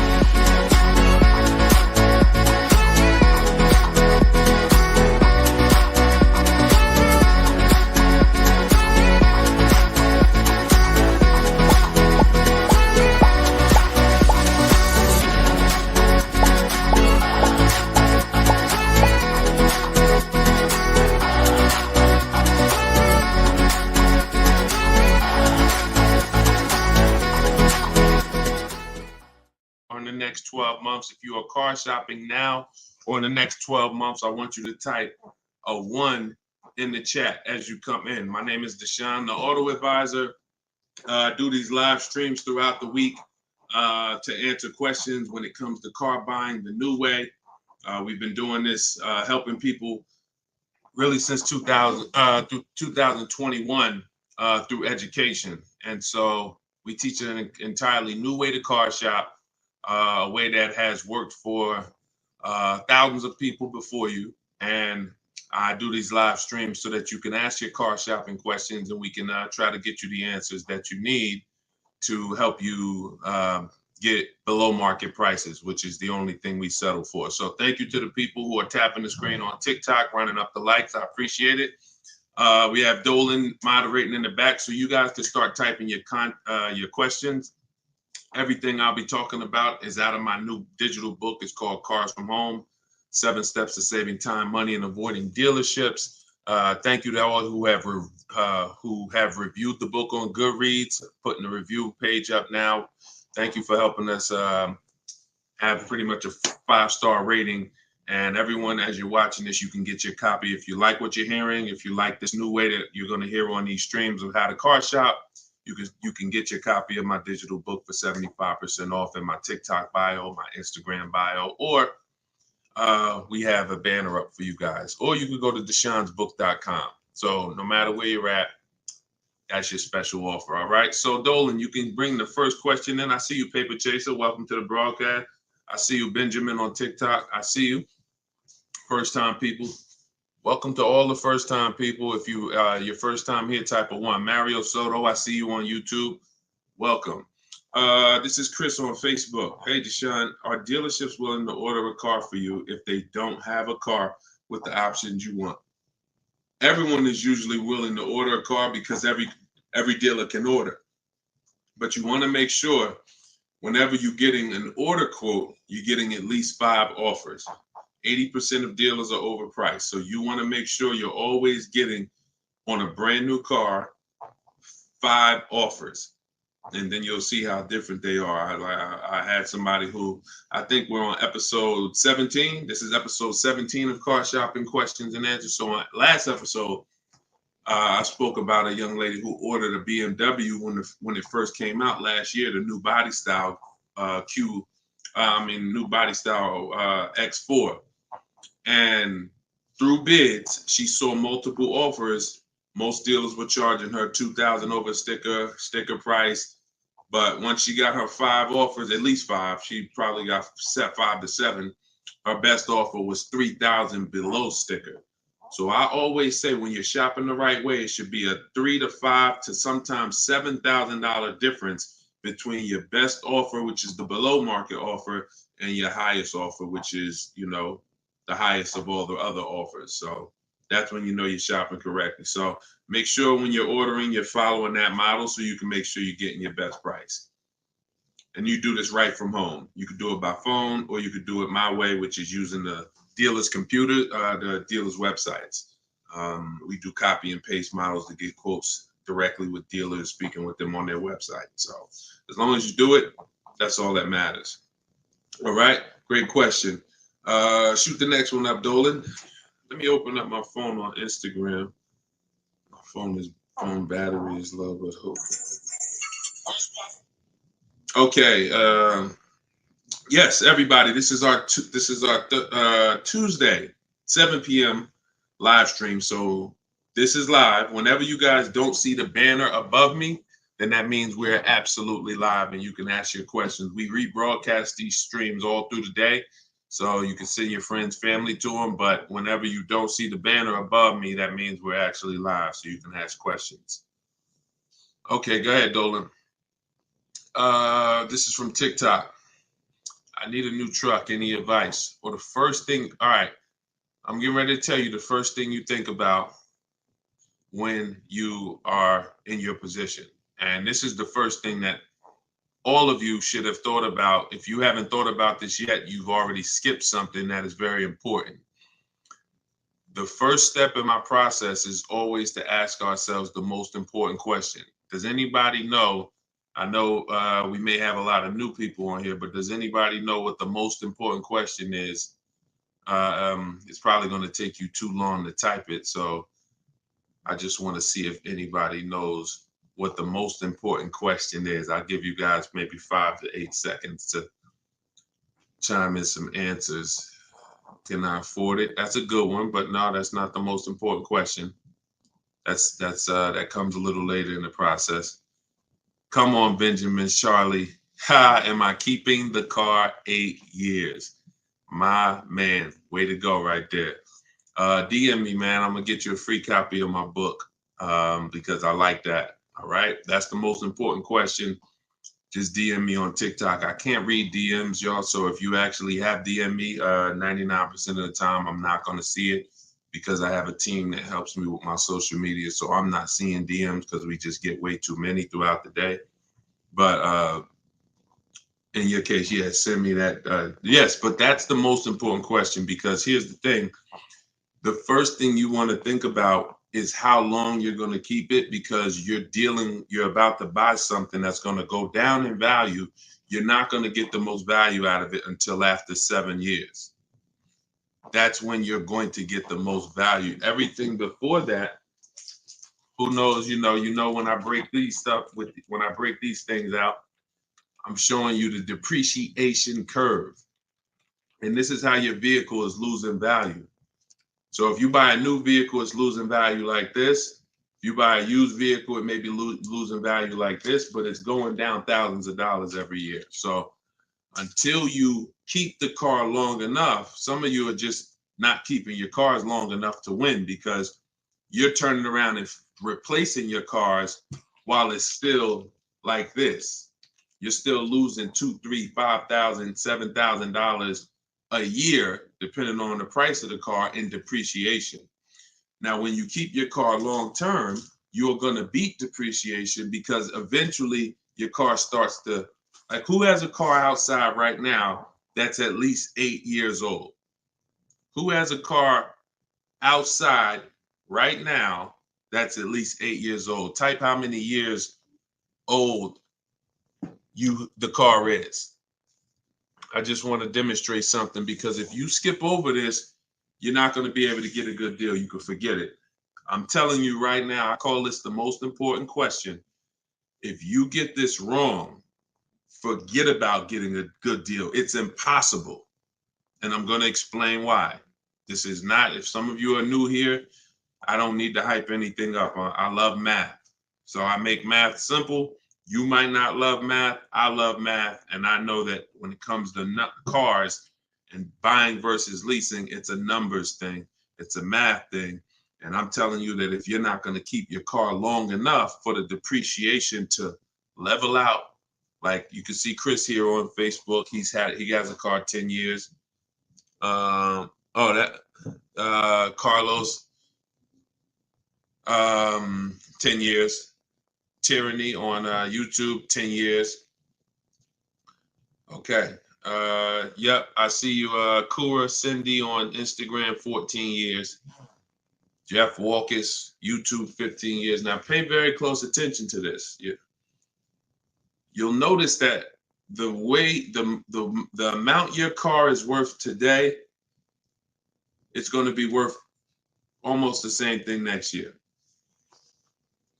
It's going to be worth almost the same thing next year. If your car right now is worth, if it's 9 years old and it's worth $8,000, a year from now it's probably going to be worth $7,600. That's when you have beat depreciation. Tap the screen on TikTok if that makes sense. See, if your car is only losing, some of you see these answers, until you are actually keeping your car long enough. It's not about when you pay off the car. A lot of people think that that's the car is paid off. It doesn't matter. The value of the car is going down. This is why I call this the unseen expense. Depreciation is the unseen expense. And so how do we beat it? You can't replace the car in 2 years, 3 years, 4 years, 5 years, 6 years, 7 years. Can't replace it. You have to replace it either after that, or if you're not going to keep it that long, you should be shopping for a lease. And I'm going to show you the numbers before we move on from this. I'm going to make this point very clear. Now, this is step 1 in my book. This is why if you don't get this step, you cannot get a great deal on a car. So Instagram, I just want to let y'all know that if you're enjoying what we're doing, there's a button that looks like a paper airplane at the bottom of the screen. If you could hit that and just quickly in 10 seconds, tap 3 friends or 1 friend, anyone, I don't care. Just invite people over, because I know they'll appreciate it. Because a lot of you guys have friends right now that are outside in dealerships getting overcharged as we speak.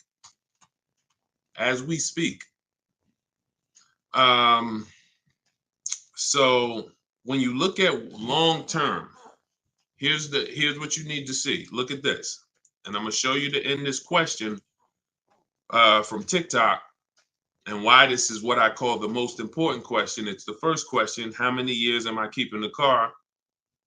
Because look at this. I'm gonna use an example of this lease deal that Zafrina just got. So now, Frina she shops for a 2024 Jeep Grand Cherokee. It's a $65,000 truck. She got an incredible steal on this vehicle. Her payment is $579 a month on a $65,000 truck. No money down. So she did this. She got bids. You're not negotiating for these deals. So I'm just telling you, if you guys want to get these deals, you need to use what I'm teaching you. If you want to get it step by step, it's in my book, in my TikTok bio for 75% off. You won't even leave the broadcast on TikTok. You can get your book for $24 and you'll have everything I teach step by step. And same thing on Instagram, in my Instagram bio. You can get it for 75% off for 30 minutes. So I want to show you guys this. And you know what? That lease deal is too great. I don't even want to use that. Let me use something that our average people are getting no problem. Because Zafrina's lease deal was just ridiculous. $579, $65,000 Jeep Grand Cherokee. From home, by the way. 60 minutes. Maybe she put in 90 minutes. It was her first time using this stuff. 90 minutes. So Danielle got $550 a month. First payment was all she gave them, so there was no money down. She got an Audi A3, $44,000 new vehicle. She's paying $550 a month. Now I'm gonna ask you guys a question. Danielle gets this sitting at home. She said, due to circumstances, because some people like Deshone, she might have had time, a lot of time to do this. You know, I need a car in like 30 days.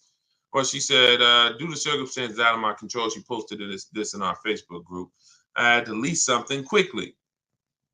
Yep. I took the course last week. And now, by the way, my book is my course.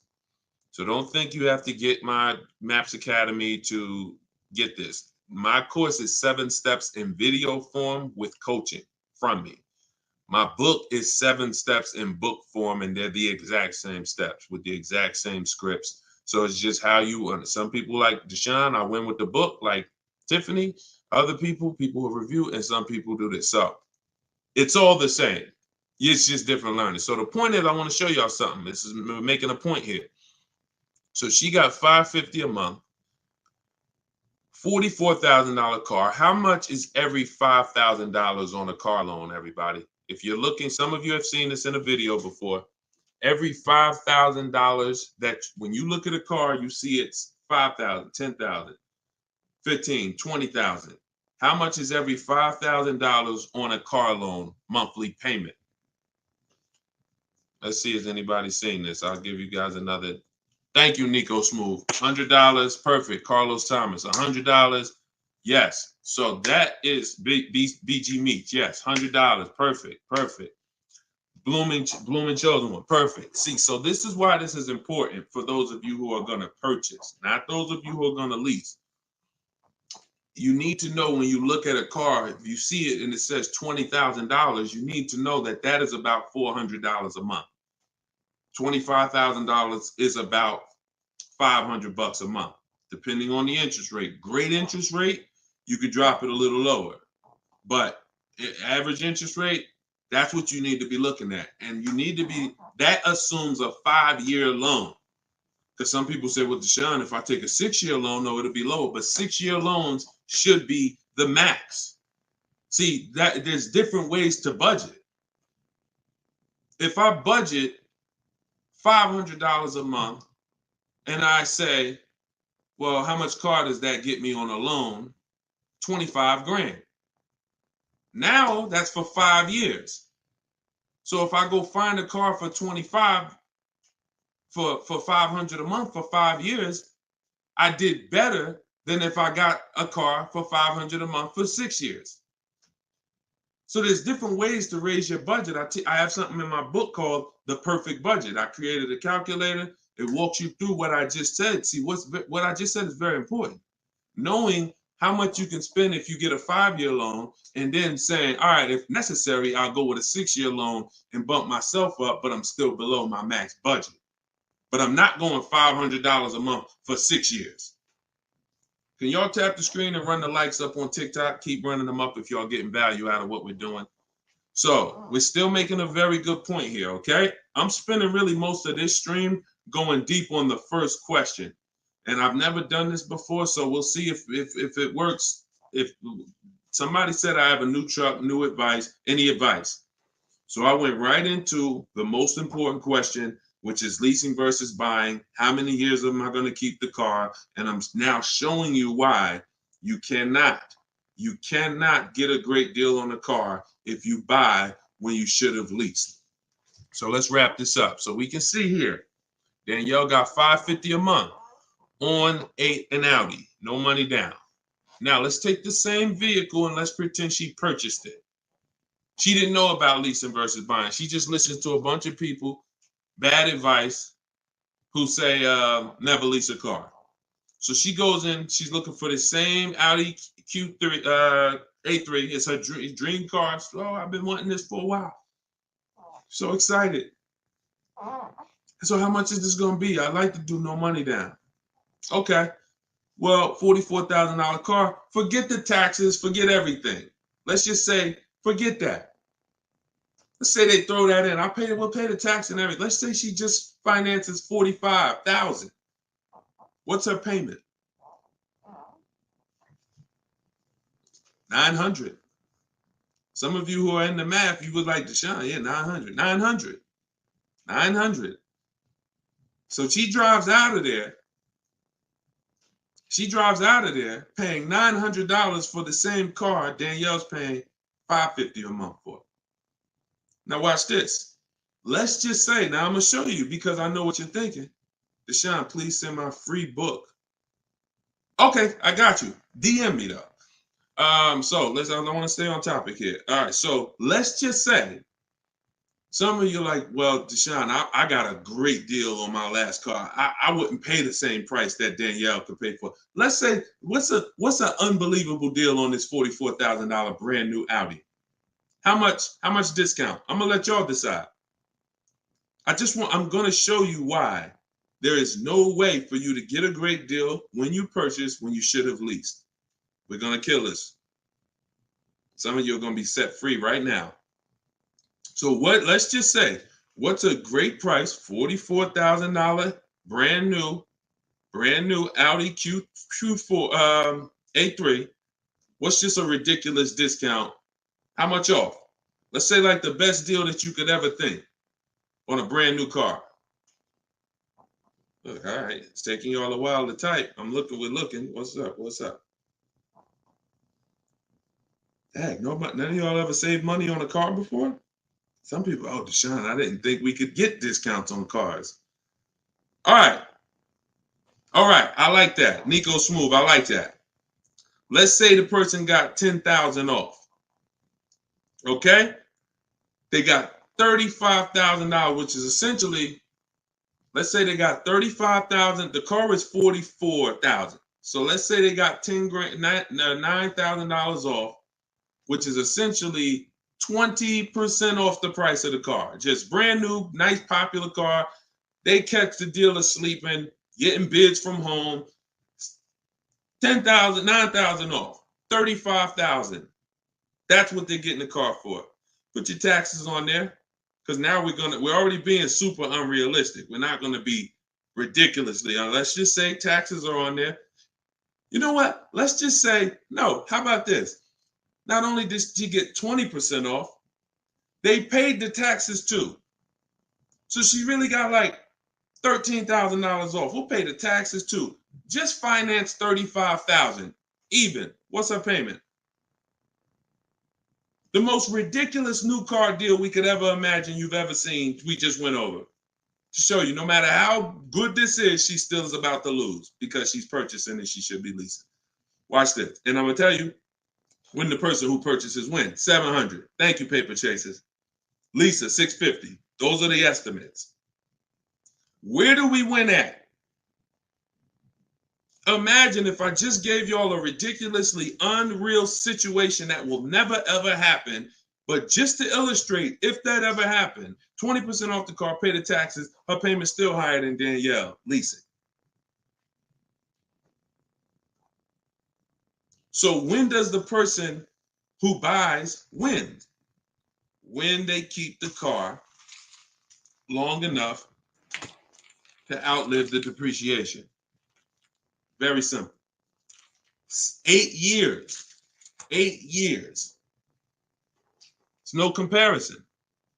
So like you're sitting there and you're like, Deshone, I bought my last car and I've been buying cars all my life. I was just taught you buy your cars, you don't lease them, but I never keep them more than 8 years. If that's you, I want you to type a sad face.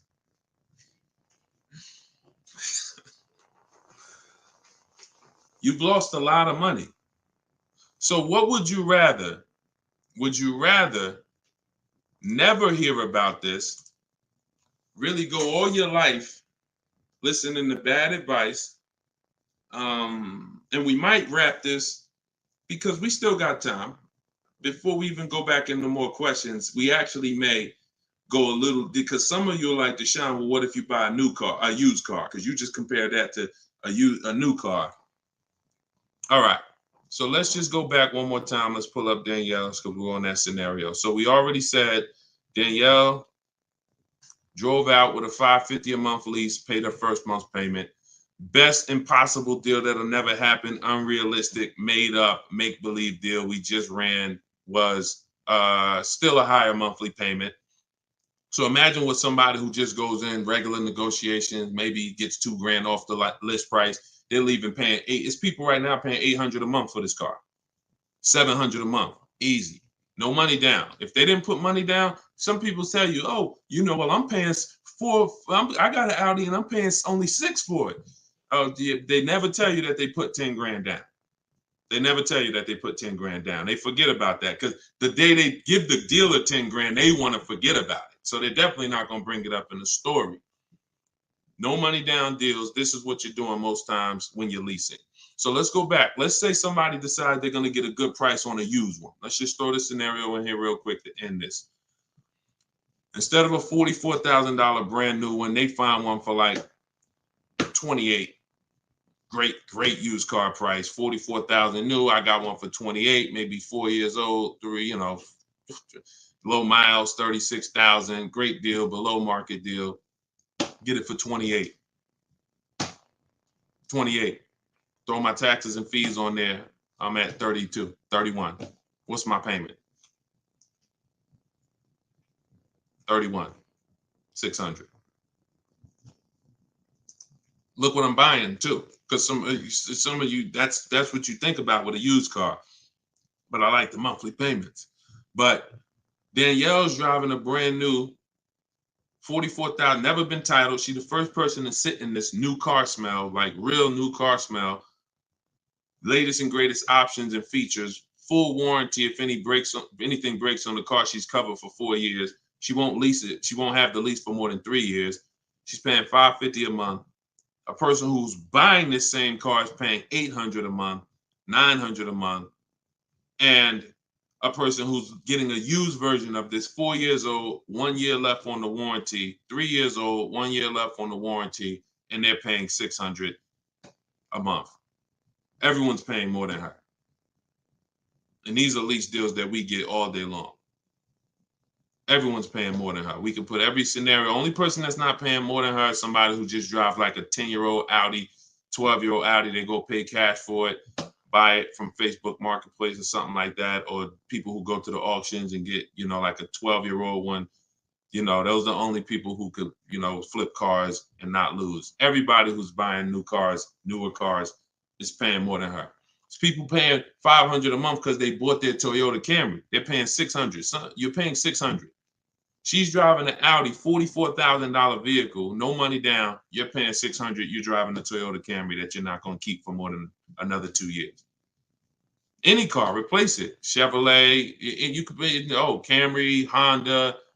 You're not keeping these cars more than 8 years, and you're paying these ridiculous car payments, and you're the ones that, unfortunately, because you believe bad advice, you are not winning. You're losing. But would you rather me not tell you? God willing, you're like, man, I'm glad I'm young. I'm going to still buy more cars. Most of you are still going to buy more cars. It's good for you to find this out now rather than you never found out and you just passed it down to your family and your kids. And now They heard they don't lease. Now you got your 25-year-old. He never heard about leasing. He goes and he gets himself a $30,000 car because he got a good job. He said, all right, I could afford a $600 a month payment. He gets a $30,000 car. His payment is $600 if he put no money down, or maybe he put 10 grand down, whatever. Point is, he's paying between $400 and $600 a month for this car when he could be leasing a brand new version of that car for $350 a month. $350 a month, $600 a month. These payments are nowhere close. It's nowhere close. Depreciation is the unseen expense. So this is all step one. See what I'm saying? So when you're reading my book, you're going through leasing versions. I got a video on this, by the way. This is in my digital book. I'll link to certain videos to help you guys really understand certain concepts. But this is what we do. This is step one. Leasing versus buying is step one, because I know who was taught, be honest, never lease a car. Type me if you were taught never lease a car. You don't need a down payment, Lisa, and you don't need excellent credit. You need good credit. No down payments. I can show you right now, Lisa, on the screen. You can't see it because we rebroadcast these shows on TikTok, but you'll see it on Facebook, YouTube, or Instagram because they can see the slides that I'm sharing. Like every deal that I'm gonna show, like Kimberly. Look, she got a $91,000 Maserati, $944 a month, 39-month lease. $944 a month, $91,000 Maserati. She got bids. Use what I'm teaching you in my book. She got bids. 7 competitive quotes ranging from 1% to 1.8%. That's a crazy, but she saved 20 grand on a brand new Maserati. No money down lease. Bonita, this was in the middle of the pandemic. When people were, the Kia Telluride was one of, if not the most popular SUV all through the pandemic. People were paying $800 a month, $900 a month, $1,000 a month for these Kia Tellurides. She leased one in December 2022, and she got it for $600 a month, and she gave him $600. That's all she gave him. So, ask questions. It's better to ask questions about things that you may not understand versus making statements, because when you make statements, sometimes it can mean you're not in a full posture of learning. But I do get that you're dropping. Many of you are this is a game changer for you. This is a game changer. This is a money changer for you. My goodness, my brother who I met recently over the last year, he's a neighbor of mine, and he's become a close friend. And he had a Kia Telluride, black one, just like her. Totaled it. His wife was in an accident maybe about a month ago, and totaled it. And he called me and he said he had saw the 8-year rule, and he said, I'm not keeping these cars 8 years. I'm going to lease this one. He leased a Kia Telluride, and his best offer on the same vehicle he owned was under $500 a month, no money down. It was like $479, $489. He was just paying. Remember, this was a $45,000 Kia Telluride he had. His payment on that car was probably $800-900 a month. So that's his wife totaling that car ended up being a blessing. Got him out of that car. He got the lease. He got the same car, brand new one, and he's paying $300 a month less because he has correct deal structure now. This is so important. That's why I call this the most important question in my book. And this is step one in my process, is you ask yourself the most important question. So I'm going to put the banner back up for you guys on Facebook and YouTube. You can actually go to Deshone'sBook.com. Dolan pinned a comment in the Instagram section, in the Instagram comments. Also in the Facebook and YouTube comments, we've pinned Deshone's book. You can get your copy for 75% off. It's a digital book, so it goes to your email. Make sure you check your spam and your junk folder, but it goes there. You can get it in 3-4 minutes, and you won't pay the normal $97 if you get there before the 30-minute timer goes down. Once the time expires, the price is $97, which is the normal price, and it's worth more than that. It's worth thousands. I wouldn't price it at $97 if it wasn't worth thousands and thousands of dollars. So, but you can get it for 75% off that. You can get it for $24, if you get to my TikTok bio, my Instagram bio before the timer expires. But that's leasing versus buying. That's a quick comparison of leasing versus buying and how there's no way to get a great deal if you buy when you should have leased. No way. So some of you are going to be like, oh, well, I want to transition because I want to get out of my car that I'm financing and move to a lease. You should do that as soon as it makes financial sense. And that means sometimes you have too much negative equity. You can't move right now. So you may have to wait a year or 2 years before you can actually move over. I like that question M asked on YouTube just now. Do you value owning cars without payments? Can you throw that one up, M? Can you throw that one up, Dolan? Who was taught always pay cash for cars? Who was taught, type a dollar sign if you've heard or you were taught that you should always pay cash for cars. Now, I'm going to tell you, in a market like now, it's great to, all right, I see RJ Velez. Now, there's value in paying cash, and I'm going to tell you where it is, and you got to just, there's no one size fits all. See, the problem, what's been hurting you guys is because you've listened to one size fits all car buying advice. So usually whoever is giving you the advice, they're telling you to buy cars the way they buy cars. Tap the screen on TikTok if this is making sense to y'all. If y'all are following this, keep tapping the screen, running the lights up. Let me know that you're following what we're talking about. So here's what's important. If you're listening to someone who tells you pay cash for cars, buy used cars, that's because they do that. Now, if it makes sense for them, then that's great. But we need to look at paying cash. When does it make financial sense? When does it not? It's based on a couple things. First of all, what are you doing with your money? Because some people say, I don't like car payments. Type me if you don't like car payments. Who said, type that, Deshone, I want to pay cash because I don't like car payments. Can we type that? Can we dialogue on this? Car payments. Anybody? Okay. May not be that many of you right now. There are people who say this, but you don't realize that car payments, when you pay cash, all you're doing is saving up a lot of car payments. So that's all it is, unless you just win the lottery. If you get a lump sum inheritance, that's different. But if you have saved up $15,000, $20,000, $18,000, and you want to pay cash $25,000, then all you did was save up a lot of car payments, okay? Or save what could have been car payments. You can put them in a savings account and just have the car payment come out. So you can literally say, all right, I'm going to put this cash, $25,000 in a savings account, and that's where my car payment is going to come out of, so I don't spend that.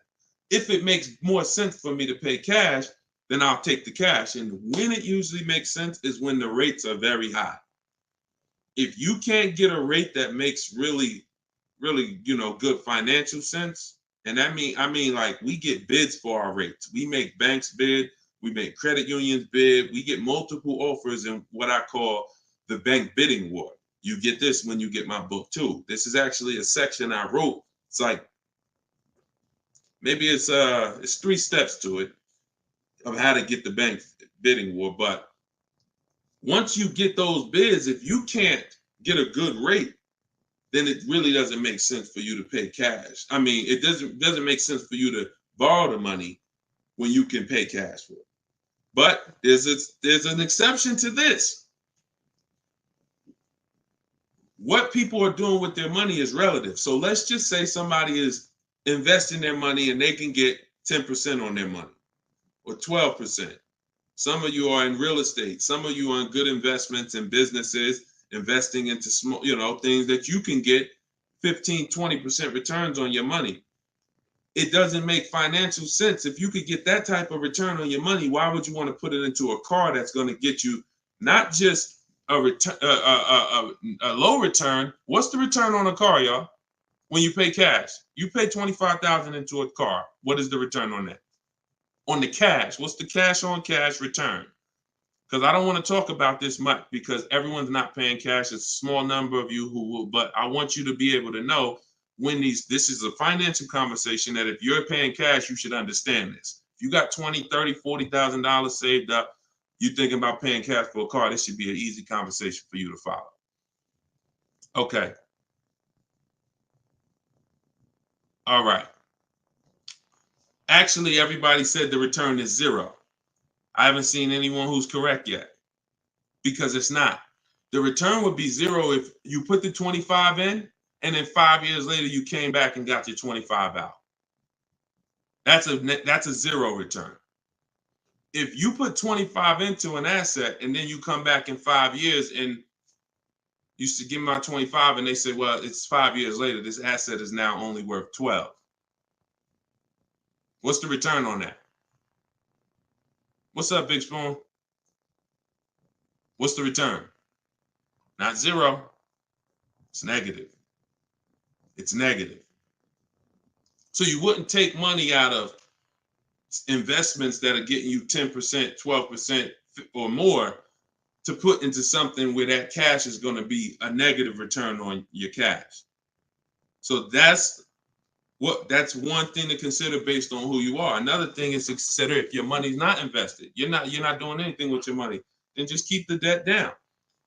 Keep the debt down. Another thing we do is we see if there's any special rates on the car we're buying, because and when rates are high, traditionally, you're not getting a low rate from a bank or credit union. Rates are 6, 7, 8% on average.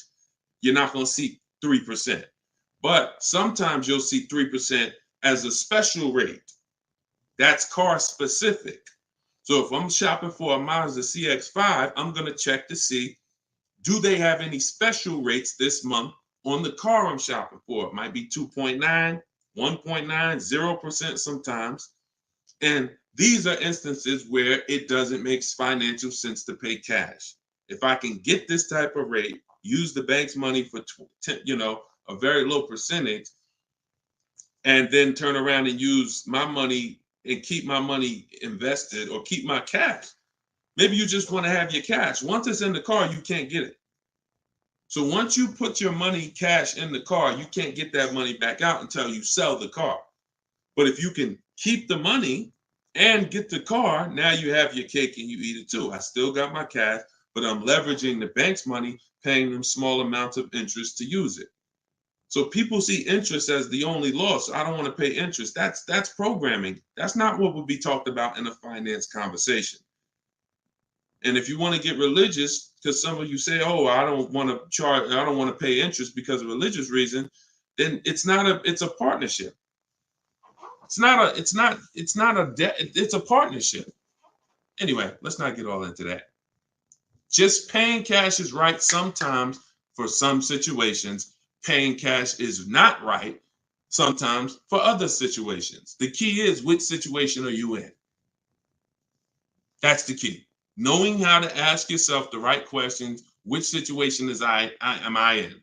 I'm getting good returns. Stock market been returning me X% late. Hey, this many years, this has been my return. I think I'm going to keep my money invested and I'm going to use the bank's money.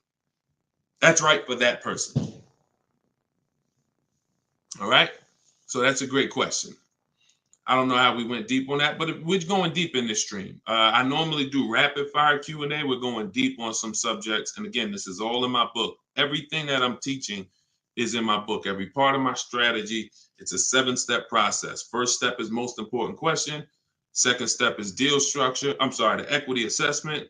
For those of you who are replacing a car or a lease, assessing the equity in the asset to see how much money we can pull out, if any, to either put in our bank account or use in our next transaction. Third step is deal structure. Fourth step is shopping, not buying. It's actually called shopping, not buying, where we enjoy shopping, we enjoy test driving, we enjoy the process. We're about to spend $30, $40, $50, $100,000. We actually enjoy shopping for the item. There's no pressure because we're never talking numbers in the dealership, ever. That's our rule. Step 5 is multiple offers. So once we've selected what we're going to be getting, it's time to get multiple offers on it. If we're getting a used version, it's time to see multiple options of it. And if in step 5 in my process, used car shopping is online marketplaces. You're using online marketplaces, cars.com, carfax.com, autotrader.com, cargurus.com, Carfax, CarMax, Driveway, and Carvana. 8 marketplace, eBay Motors. See, some of you are missing great deals because you're only looking at 2 of the marketplaces. That's like you're not going to see below market deals until you can see the whole market. So when we're shopping for used cars, that's what we do. When we're shopping for new cars, we use my 25 to 5, where your goal is to get 5 offers. If you are shopping for a new car or a lease, your goal must be to get 5 offers, because until you get at least 5, you are not going to get a below market deal, because we have thousands of people who have come before you who have used this, and they report to me, they report their deals to me. So when I can tell you the deals we see, we have to get at least 5 offers, because 4 are overpriced. Some people get 6, 7 offers. You saw Charles earlier on his Palisade. I think he said he got 10 offers. But once you learn how to get them from home, either you could do it your way, you want to call and get them, you want to ask for managers to get them. I don't care what you do. If you're using my process, we don't do any talking. So when you're using my book, we're not talking, because when you talk, who knows, when you talk, you can say the wrong thing. When you type, and then you're typing what I wrote for you. Because in my book, you're using what I wrote for you to talk to the dealers by email. So I can't even say talk to the dealers, to communicate by email, because we know everything they're going to say. So then the step 6 is paperwork and protection. Once you get your lowest offer, you find the best option. It's time for the paperwork. And then step 7 is delivery. That's it. So everything that I teach is out of one of those 7 steps. And, part of why you have not gotten the deals that you see me sharing is because you don't have any process. You're just winging it. You're just hoping things go well for you. And that's just not a place of empowerment. That's just not a place of empowerment. Strategy is here. So, so we went deep on some of what's in that book and what you'll learn if you get it in the comment section, or you can get it in my TikTok or Instagram bio. If you're watching us on TV, you can also scan that QR code with your phone. And as long as you get there before, but now you're seeing why the book's worth $97. I see why you priced it at $97, Deshone. You know what I'm saying? That makes sense. You breaking this down and telling us what's in the book, and it's a digital book with links to videos and scripts and things you copy and paste. Oh, I see why this is a $97 book that you can get for 75% off.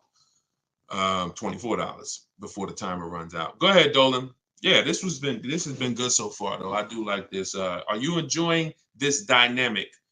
If you are, type something. The word something. Let me know you're enjoying this. All right, this is from TikTok. I'm told lease deals are new each month. Yep, they usually are. Why shop if brand has same financing deal? There's no same financing deal. So lease deals change every month. I'm going to make sure I'm trying to understand your question right. I'm told lease deals are new each month. Lease deals usually change every month. Sometimes they'll run the same one for 2 months, but usually something changes about the lease deal either every month or every 2 months. Why shop if the brand has the same financing deal? Well, we're shopping for offers. So shopping is to get offers. The financing versus leasing is the first question you should be asking yourself, though. Because as we spent a long period of time talking about earlier in the stream, one offer is not, you can't get a great deal if you buy when you should have leased. So if you didn't see that, definitely watch the replay on YouTube or Facebook. But the financing and lease deals are extremely different, and they're going to be entirely different prices.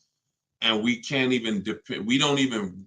Another thing you're doing, if you're buying a car, looking at the special finance deals is important, because that's how we see if they have 0% or 2% or 3%. But looking at the lease deals is absolutely pointless. Looking at the lease offer I don't even call it a deal. It shouldn't be called a deal.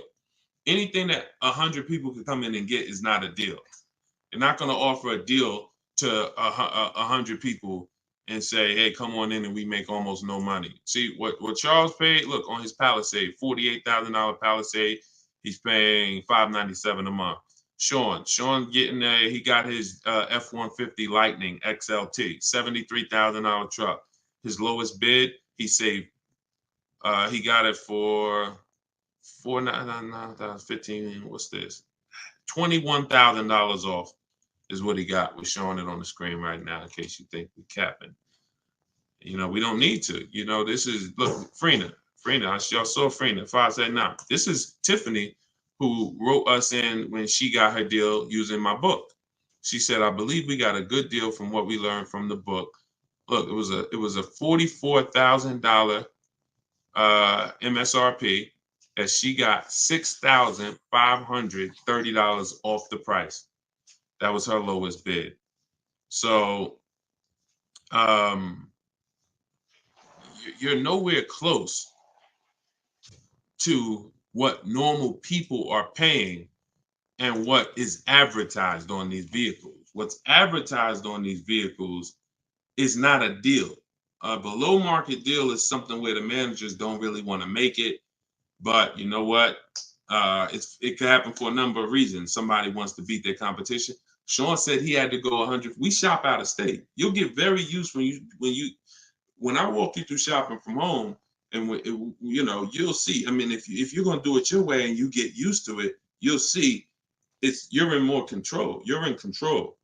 So, but a lot of times your best offer is going to come from a dealer that's not close to you, because the dealers that are close to you feel like, why do we need to give them a deal? They're going to come in anyway. Because that's what most people do. You're going to walk in the dealer anyway, and you're going to talk numbers and try to negotiate. That's what most people are going to do. Why do we need to give these people deals? But this person who is now talking to multiple dealers from home, they hold the cards. We hold the cards. And then one person wants to beat everybody, and they do that. But you gotta, I'm gonna say this, and then Dolan, throw the next question up. If everyone could get below market deals, then they wouldn't be below market deals. They would be normal deals. It would be the average price. Y'all, is that clear? Is that clear? If everyone could get below market deals, if it didn't take strategy to get below market deals, then they would just be regular deals. All right, this is Rhino from YouTube. What is a good range of credit score to go for a lease? Great question. Anytime you guys hear a question you like, just start tapping the screen, please. Appreciate y'all continuing to run the likes up on TikTok. What is a good range of credit score for a lease? So what I teach is the parameters. It's more about profile versus just score. The score is one step of your profile. It's one portion of your profile, score. But you also have income.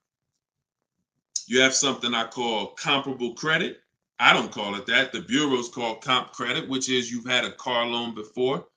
So you could have a lower than fair credit. You want to be in at least fair. If you're in the fives, I wouldn't go a lease route. I would go a different route, which I have in my book. You get a smart car, set yourself up for a lease. Not the smart car that y'all thinking of, those little ones. It stands for saving money at the right time. We get the smallest car we could get a loan on, pay the payments for 2 years, then we flip into a lease. Because again, payment history weighs very big.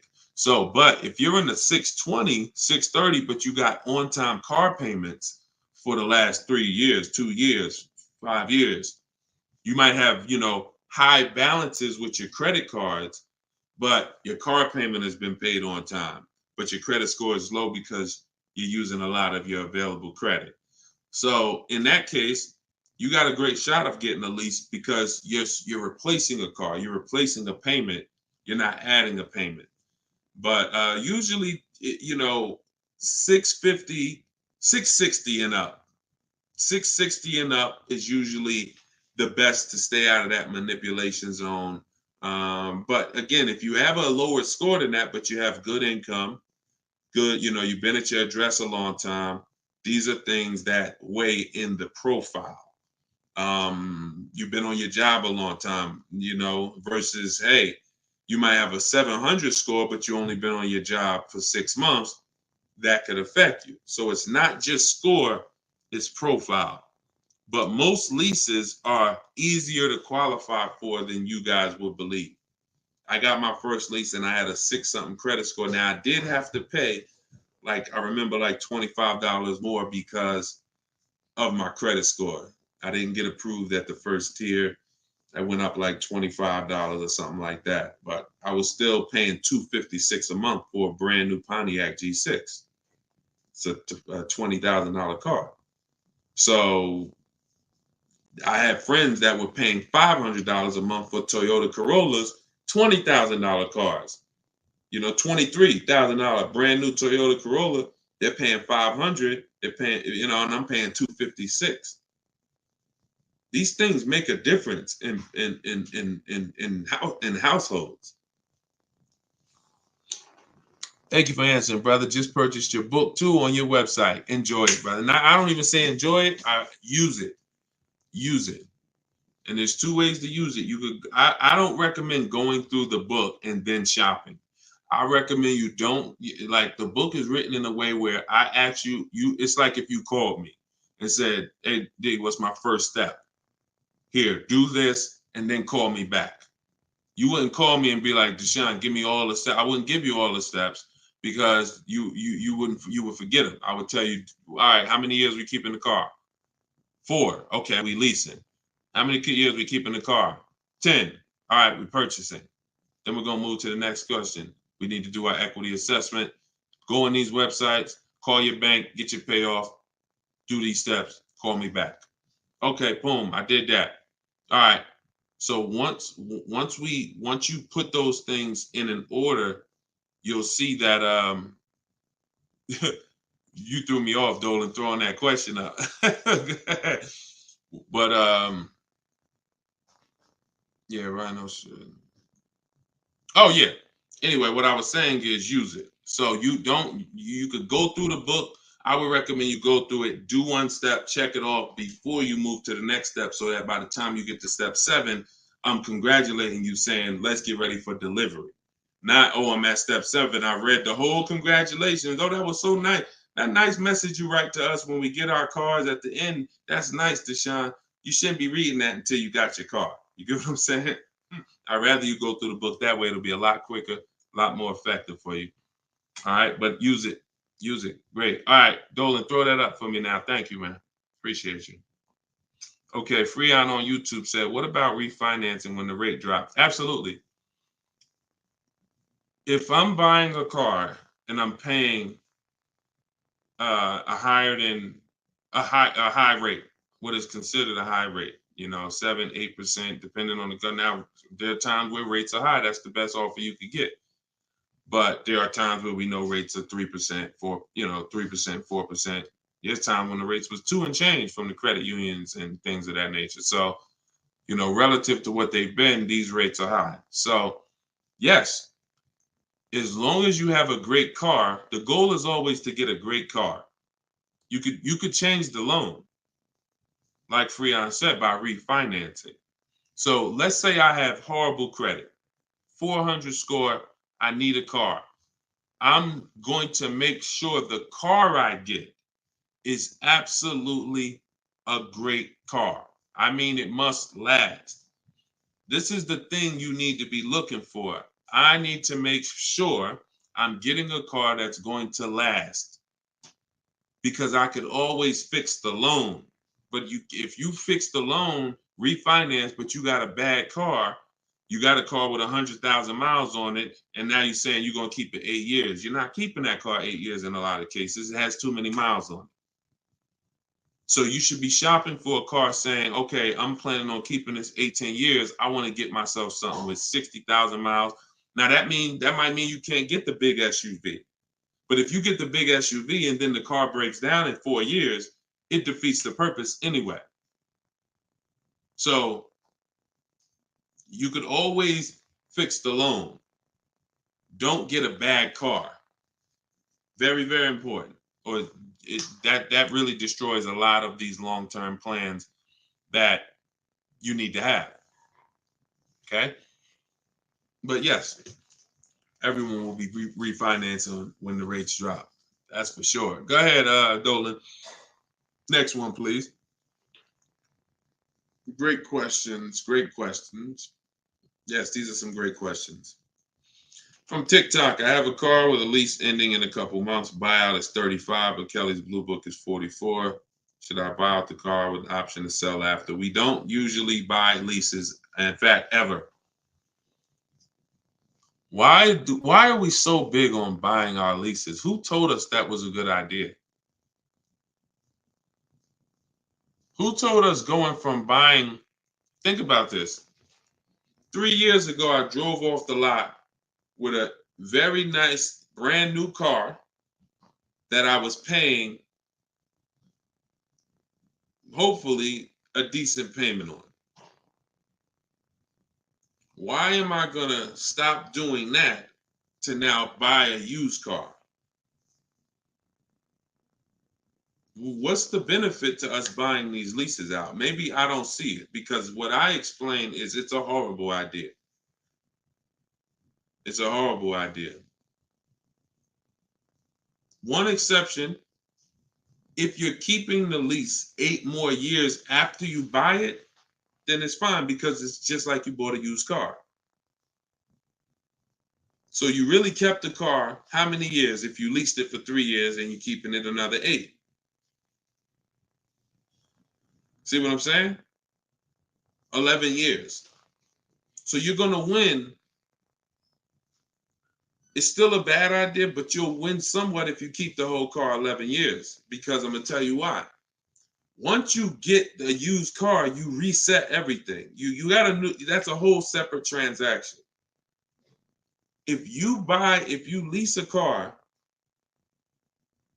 your payment on that lease is going to be, let's just say your payment on the lease is $450 a month. What you're going to find in most cases, if you buy the lease out, to get a $450 a month payment, you got to take a 6-year loan. To get a $450 a month payment, you got to take a 6-year loan.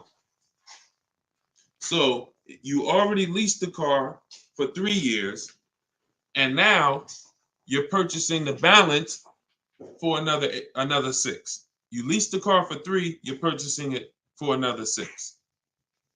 That's 9 years.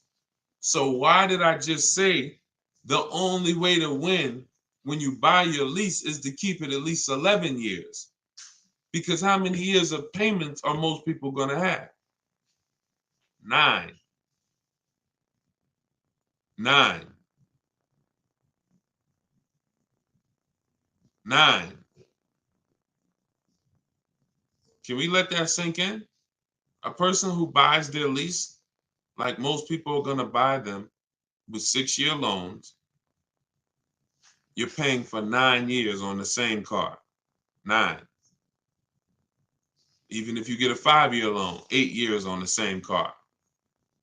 So it'd be a shame to go pay 8 years on the same car and then turn around and do that all over again. So you want to keep it long enough to at least, hey, I had 2 years of no payments though. You know, I had that car 11 years. I only had 2 years of no payments on it. That's a pretty bad way to live. You're paying on 9 years old, 8 years old, you're still paying on the same car. 7 years old, still paying on the same car. This is why buying your lease is a horrible idea in most cases. From the start, you should either be leasing or you should be buying a used car. It's one or the other. and you're buying a used car that if you plan to keep it 8 or more years, you're leasing if you're not planning to keep the car 8 years. That's it. Not many cases where these make sense. Go ahead, Dolan. It's a great question though. And I'm hoping we can help a lot of people stop doing that. And eventually maybe 10 years from now, 15 years from now, people won't be asking these questions, but it's a very, very common question. Go ahead, Dolan. Shoot the next one up, brother. Nico Smooth on YouTube. What's up, my man? Deshone, if I wanted to counter offer lower than what the calculator generated, would that be realistic? Getting 1.4% would like to get around 1. If your lowest offer is 1.4, then that's the lease program. If your offers are 1.4, your offers should not be the same. That means you don't have enough offers. If all the offers are in one spot, 1.4, that means you're not getting enough. Once you get 5, 7, you'll see they should be at least $150 to $200 a month difference. That's how it should be. $400 to $600 a month. $600 to $800, $600 to $750. That's how it should be. Now, if you once your lowest offer is 1.4, but you have 1.6, 1.7, higher offers than that, then 1.4 is the best. And that's the lease program. There's nothing you can do about the lease program.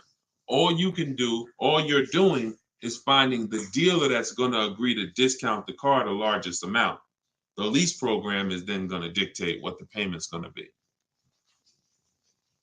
But yeah, you're on the right track. Go to a Plan B vehicle. It's surprising how different every single vehicle has a different lease program. In regards to what and just to really hammer this home, Zafrina, who we showed first at the beginning of the stream, she had a $579 a month lease on a $65,000 truck. She was shopping for a Jeep Grand Cherokee Limited because that's what they had and they were replacing the lease. So she gets a 1.1 and change. It was like under 1.2, like 1.19 or something like that. That was her best offer on a Jeep Grand Cherokee Limited. That's a great lease. That's a great deal. $600. That's a great lease deal. Probably a $450 payment on a $40,000 great lease deal. But she said this guy is saying that he thinks he might be able to do better on a hybrid Jeep Grand Cherokee Limited. He said he could probably get me below the 1%. I said, okay, you need to get 5 more offers at least. Because what if he's saying he could do better on that version, that means that version has a better lease program, which means you need to get your 5 offers again. She called me 48 hours later. Well, she posted in our group saying that she had gotten that $579 a month, which was a 0.88% lease. So that's not only is every vehicle have a different lease program, every trim level has a different lease program. Almost trim levels can have different lease programs attached to them. In many cases, they do. All right, great question though. You could also wait it out, Nico, if you have a little more time and see what the programs are next month. Go ahead, Dolan. You can shoot the next one up. Can you lease a car if you have a bankruptcy? Sure, but you need to rebuild your credit. You need to get your, if you start in blank, I know people that have had a bankruptcy, got a discharge, and they are at a 700 score in like a year. So I will be following Shonda Martin. I recommend her to everybody.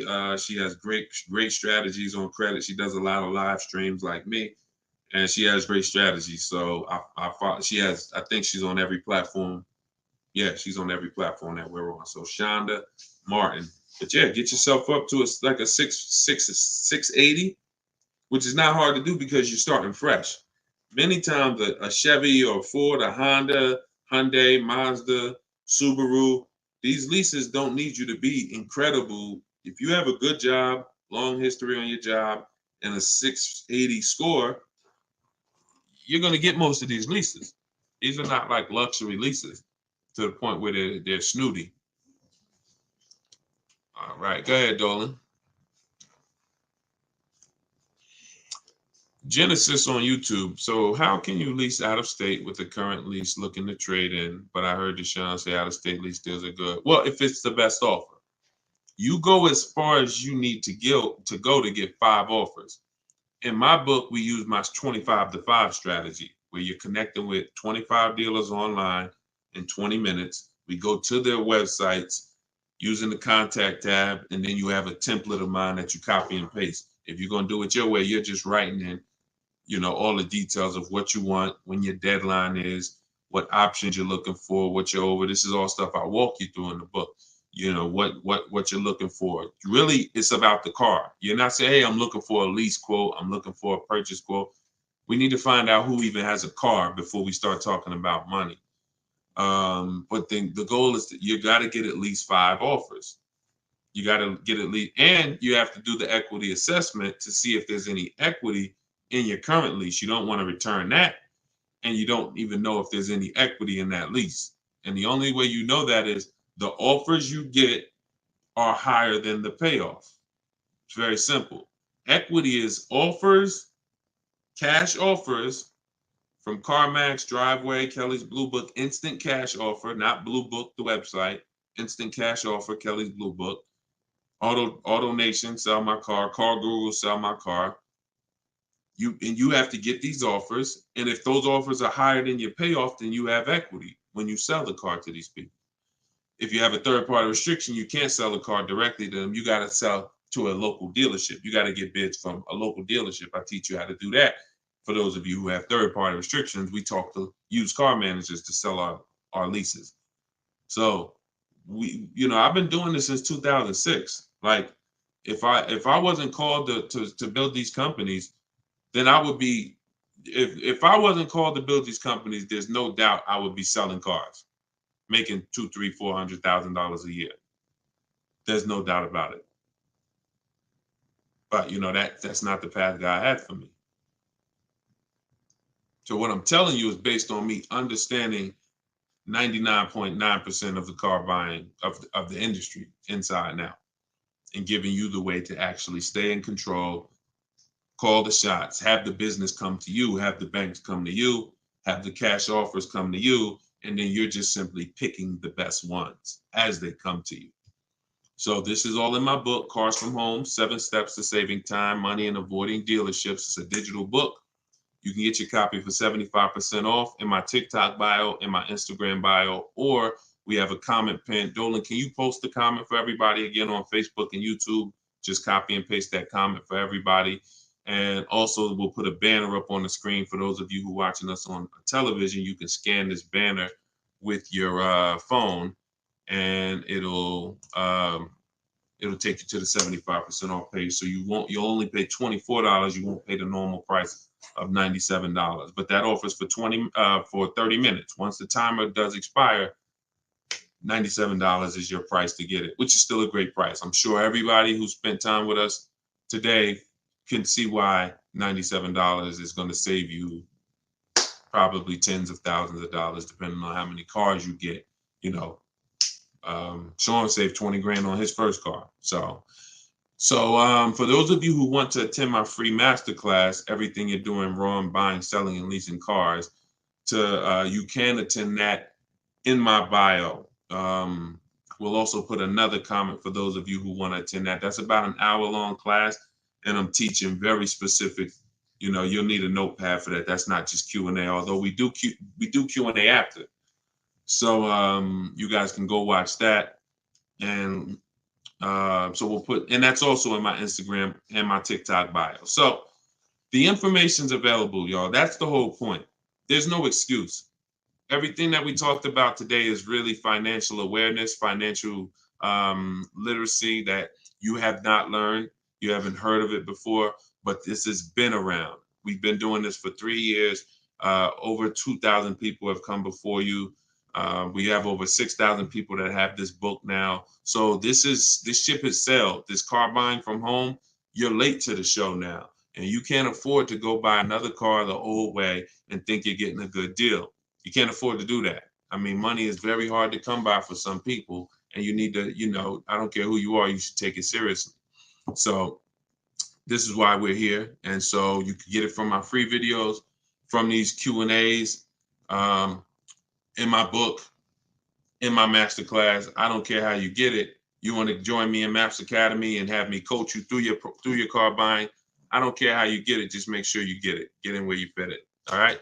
So that was episode 17. All right. We'll see you on episode 18. God bless y'all.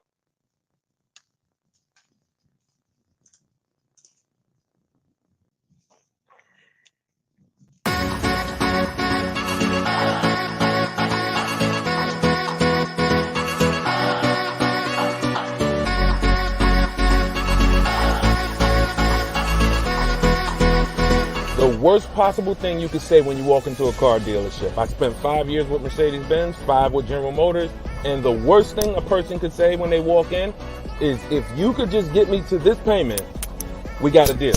So your loan's probably still like 19, which means you got to pay to get out. You're upside down. It's called negative equity.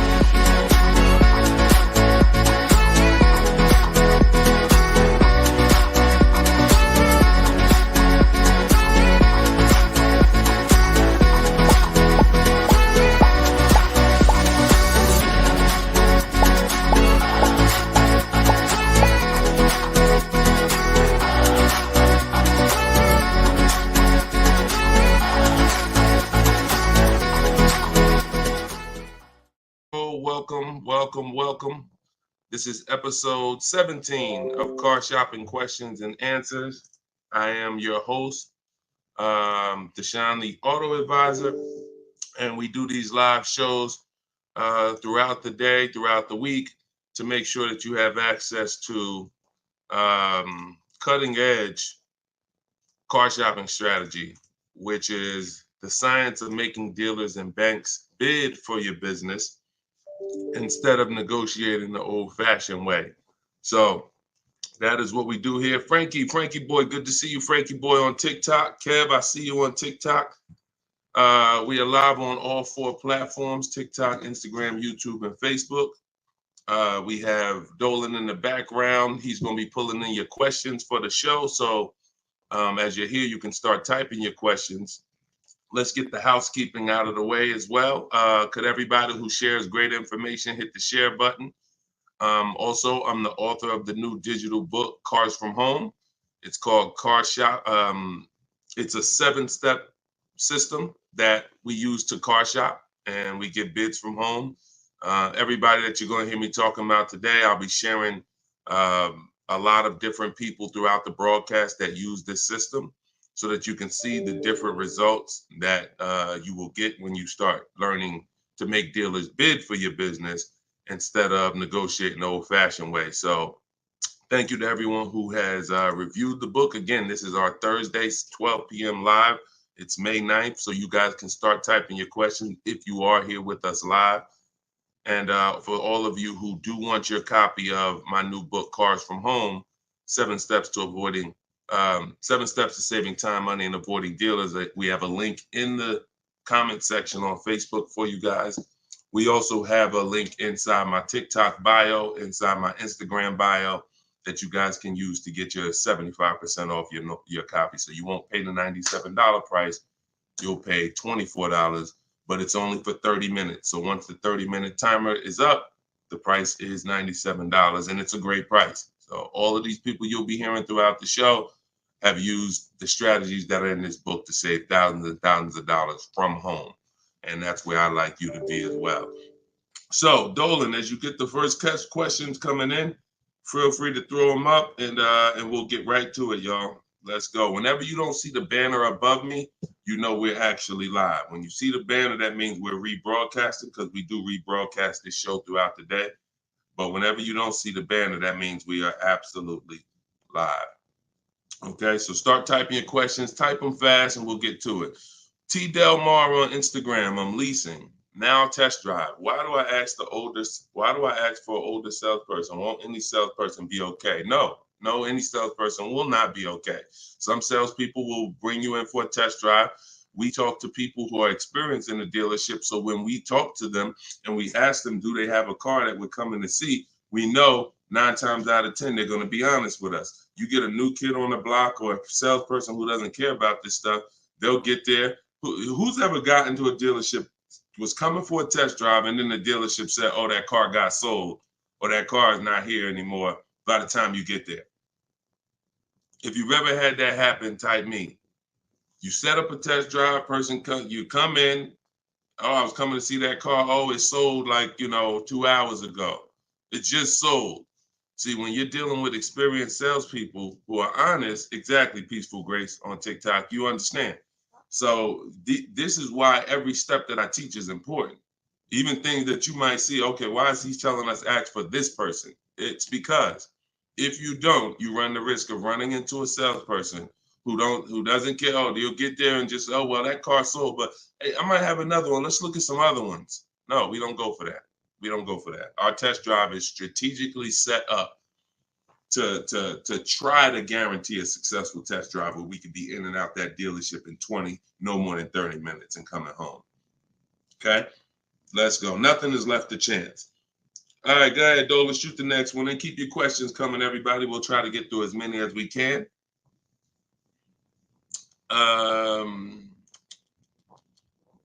I see you got all right, we got one that just came in on TikTok. We'll give everybody a chance to come on in and start typing your questions. Try to type them all in one question, kind of one long question versus, continuations and continuations. Shaderick Will on TikTok. How do I get out of a finance contract without it being on my credit as a repo? How do I get out of a finance contract without it being on my credit as a repo? Well, let's talk about how not to do it. If they take the car back because you didn't pay them, that's a repo. So if they take the car back because you didn't pay them, that's a repo. So if you do that, that's a repo. So let's talk about how not to do that. You could sell the car. The only way to get out of a car without it being a repo is to sell the car. So you need to find out what your equity position is in the car. You need to call the bank, ask them how much you owe. That's called a payoff. Get your payoff amount, how much you owe, and then you're going to get offers. You're going to do what we call an equity assessment, where you go into the 6 online car buyers and you get you get these bids. CarMax, Driveway, Carvana, Kelly's Blue Book Instant Cash Offer, AutoNation Cash Offer, and Car Guru's Sell My Car Cash Offer. Those are 6 different cash offers that you're going to get, and whichever one's the highest, that's the one you would take. What's up, Dave DFW? I see you. What's up, Yono? That's how you get out of the car. The only way you're going to get out of a car you want to replace people is to sell your way out of it. Because we don't trade. In most cases, we do not trade because you don't get all the money. When do you get all the money trading anything? You know what I'm saying? Who can tell me an item that when you trade it, you get the most money possible for it? I'll wait. Anybody? What's up, Bobby I Modern? What's up, Bell? See what I'm saying? So we understand. You're not going to get all the money of anything trading it. You sell it.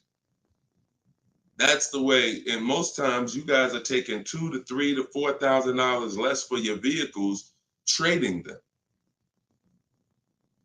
You're losing. See, again, you can't take the price, the monthly payment seriously, but not take the price of the car you're buying seriously. Not take the shopping for your interest rate seriously. Not take the selling of your old car seriously. Because you may be more focused on saving $1,000 off the price of the car you're buying, but you're not putting that same energy into how you shop for your loan. You're giving the bank $2,000 or $3,000 more because you're paying higher interest. Or you're not doing this bidding process. You're trading in your cars and you're paying $1,000, you're getting $1,000 to probably $4,000 less than what you would get selling these cars to online car buyers. So that's how you get out of a car. Only way you can do it is to sell your way out of it. And if you have negative equity, to pay the difference so that you can get out of the car. But if you just let them come take the car, you can finagle anything you want to try to not have it be a repo. It's a repo. It's a repo.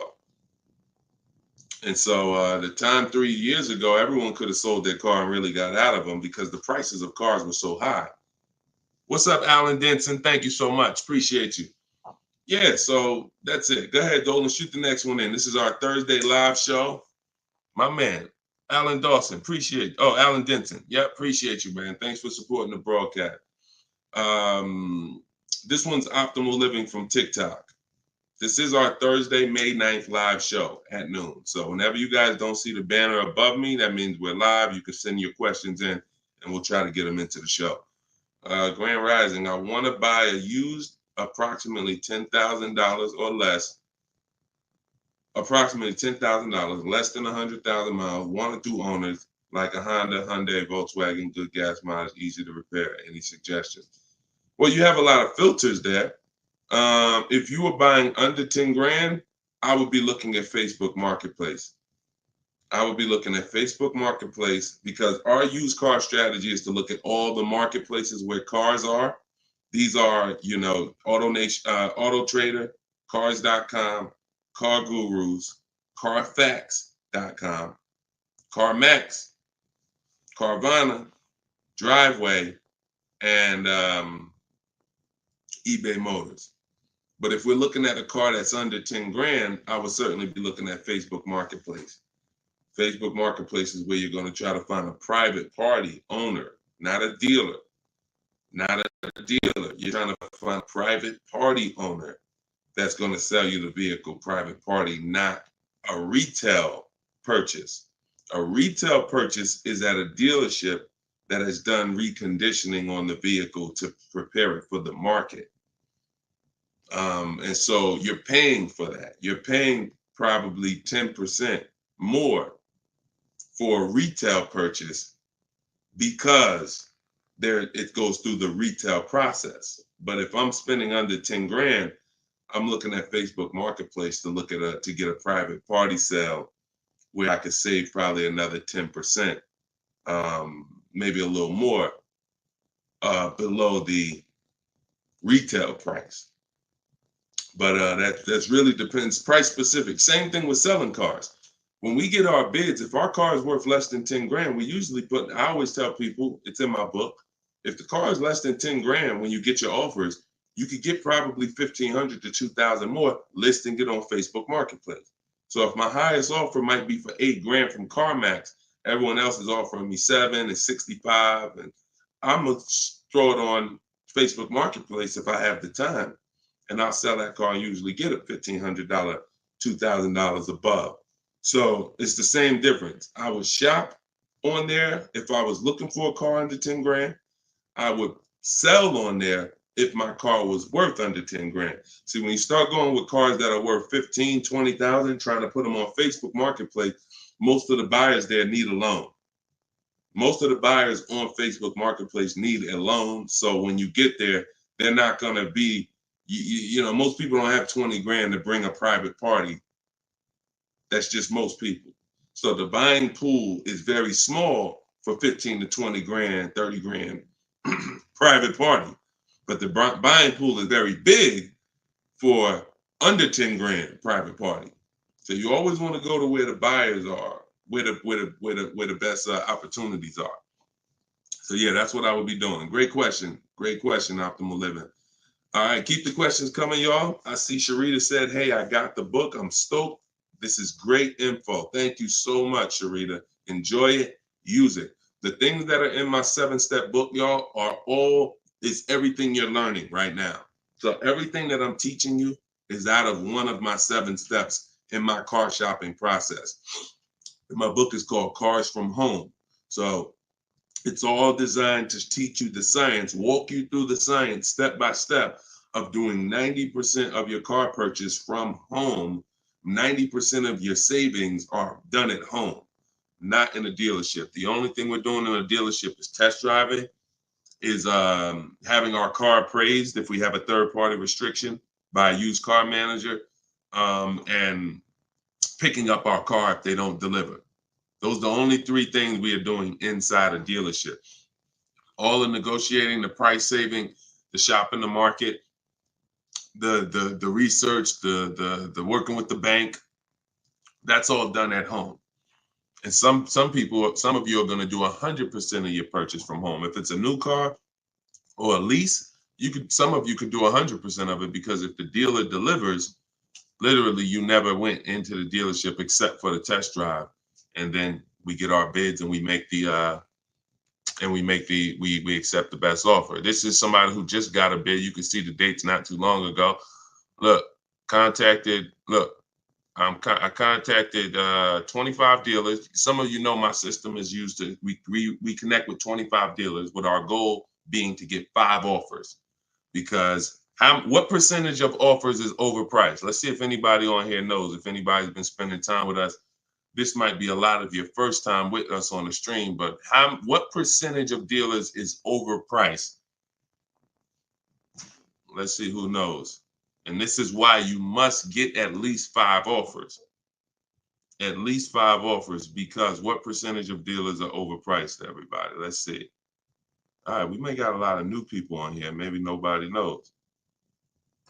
No, not 100%, Twan. Not 100%. Thank you, T. Delmar. 80%. Exactly. 80%. T. Delmar on Instagram got it. 80% of dealers are overpriced. Now, this is not my opinion. I'm telling you guys. I've been working with people all around this country. I opened up my car buying school, Maps Academy, 2021. We have probably over 6,000 people now that have our book. So people report deals to me. I have hundreds of people who over the years report their deals to me. And that's what we see. We see 80% of the quotes we get are higher than the best quote. So when you get your 5 offers, one of them is going to blow the other ones away, but the other ones are going to be significantly higher. And when you look at somebody like this is Teddy. Teddy he said, I received 10 offers. He said, I only use the scripts provided. So in my book are the scripts he's talking about that you copy and paste. This dealer's initial quote came back at 937. Using the counter offer calculator, which you have in my book as well. Using the counter offer calculator, I countered at, I closed on this, wait, hold on, I can't even read. I closed on this 2024 BMW i4. MSRP is $73,855. $73,000. Pay attention to this, y'all. I counted at 829. He came back with 856. My highest offer during this process from a different dealer was 1123. My local dealer, there's a lot happening here in this post if y'all pay attention and dissect it. My local dealer came in at 986 and even told me in an email that he didn't think I'd find a better deal out there. I didn't speak to one salesman on the phone until after the credit was ran and the deal was secured. I even got them to cover my last 2 lease payments. This is how you get, see, if I was to ask Teddy right now, Teddy, bet me $1,000 that there's not a better deal out there. He'd most likely take the bet because he connected with 25 dealers. He got 10 offers. He used it. You can never accept a deal without countering, because we don't know what the bottom is until they say no to the counter, or until they say, no, I can't do that, but I could do this. Now we know they're at the bottom. So all of this stuff can't happen. You're not going to have price assurance, which means you guarantee you paid the lowest price, and you're not going to be able to get these numbers until you sit at home and start getting the offers at home. It is impossible to get these types of numbers, this type of confidence, this type of assurance walking into one dealer. Even if you got a good price, there's no way you even know it's a good price. until you have enough offers to know this one right here is the best offer. He might have thought his local dealer was making him the best offer at 890. What he said, his local dealer came back 986, because remember, he has other offers that are 1100. But if he accepts that offer, he's never pulling away in this BMW for $856 a month, a $73,000 vehicle. Now, again, I'm gonna ask y'all before we pull up the next question, and we are live right now. It's Thursday, it's May 9th, and this is our 12 p.m. show. Once again, I'm gonna ask y'all a question. When you look at what he's paying, some of you have seen every $5,000 on the price of a car is how much a month? Every $5,000, because this is a $73,000 car. Now I'm going to talk to some of you who don't understand leasing, some of you who are taught you always buy your cars no matter what, and I'm going to show you what this car would have cost him monthly, if he didn't know that leasing was better for him, because he doesn't keep his car 8 years. Thank you, Gerard Young. Every $5,000, Gerard just answered. Emo also answered it on YouTube. The question was, every $5,000 on the price of a car is how much per month? Approximately $100 a month. So when you look at a $20,000 car, automatically you should think $400 a month. You're looking at a $40,000 car, that's $800 a month. You're looking at a $50,000 car, that's $1,000 a month. 5 years on a 5-year loan. You're looking at a $70,000 car, y'all. That's $1,400 a month. $1,400 a month. His car is $73,000. Not to mention, there's people right now that are driving this same exact car Teddy got, same exact BMW, $73,000. They're paying $1,400 a month. He's paying $856. Are y'all getting this? Are y'all getting this? So my book is in my TikTok bio. Click the link there. You can get it for 75% off. You won't pay the normal $97. Go ahead, Dolan, shoot the next question up. Instagram, you guys can go to my Instagram bio and get your copy for 75% off. And it is a step-by-step formula for how to get these deals. That's everything I talk about on these shows. Go ahead, Dolan. Shoot the next one up. Leo, I've been selling cars for 20 years. This young man is speaking the truth. Man, I appreciate it. See, and this is what the 20% of dealers do. The 20% of dealers have no problem, admitting the systems that we teach are better, because we're not trained as car salespeople. Sometimes you think car salespeople are really trained. The only thing we're really trained on is negotiating and how to get you to say yes. We're not trained in finance, not trained to teach you about leasing.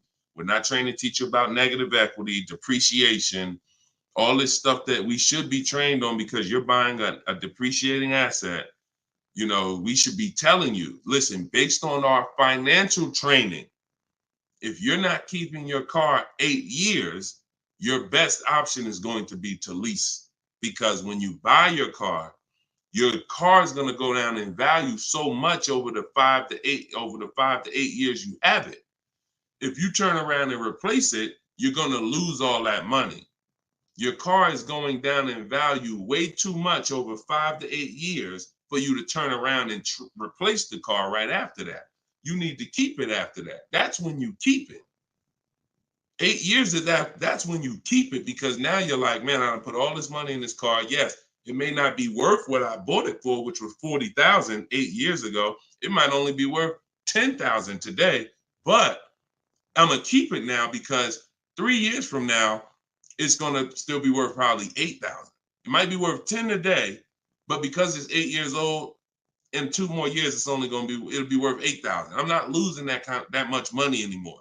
You are not winning with buying cars until the car is not depreciating that much anymore and you still own it. Okay?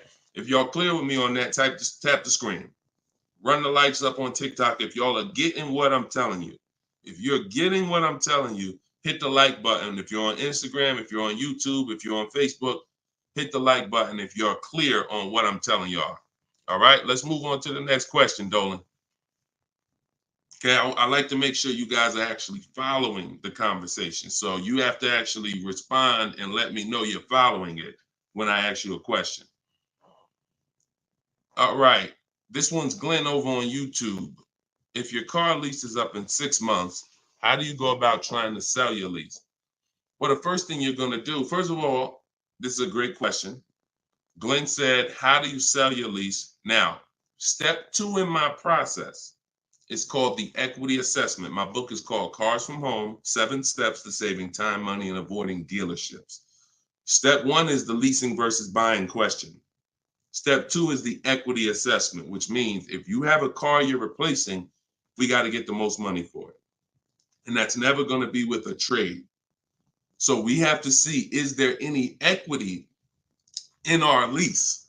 Now, we are not assuming this. We are going to do this process and see, because some leases have no equity.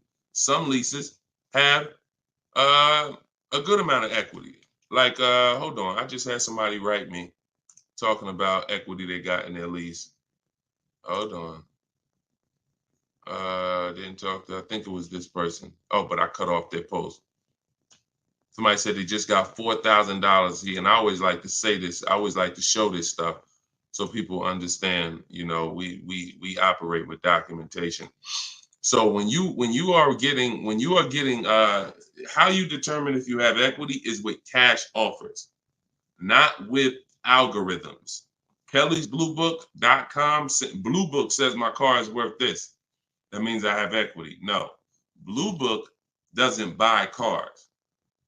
So what you want to do is you want to determine if you have equity by calling your bank.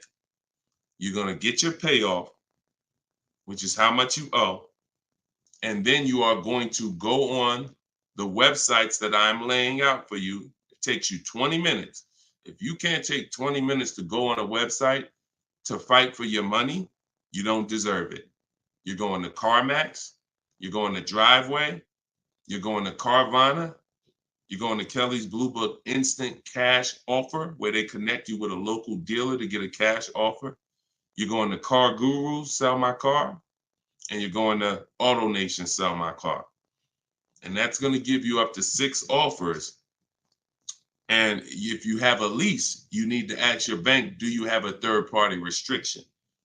And if they say you have a third-party restriction, then if you have equity, you're going to be selling to a local dealer, not to one of the local online buyers. If you don't have a third-party restriction, we sell to the highest online buyer.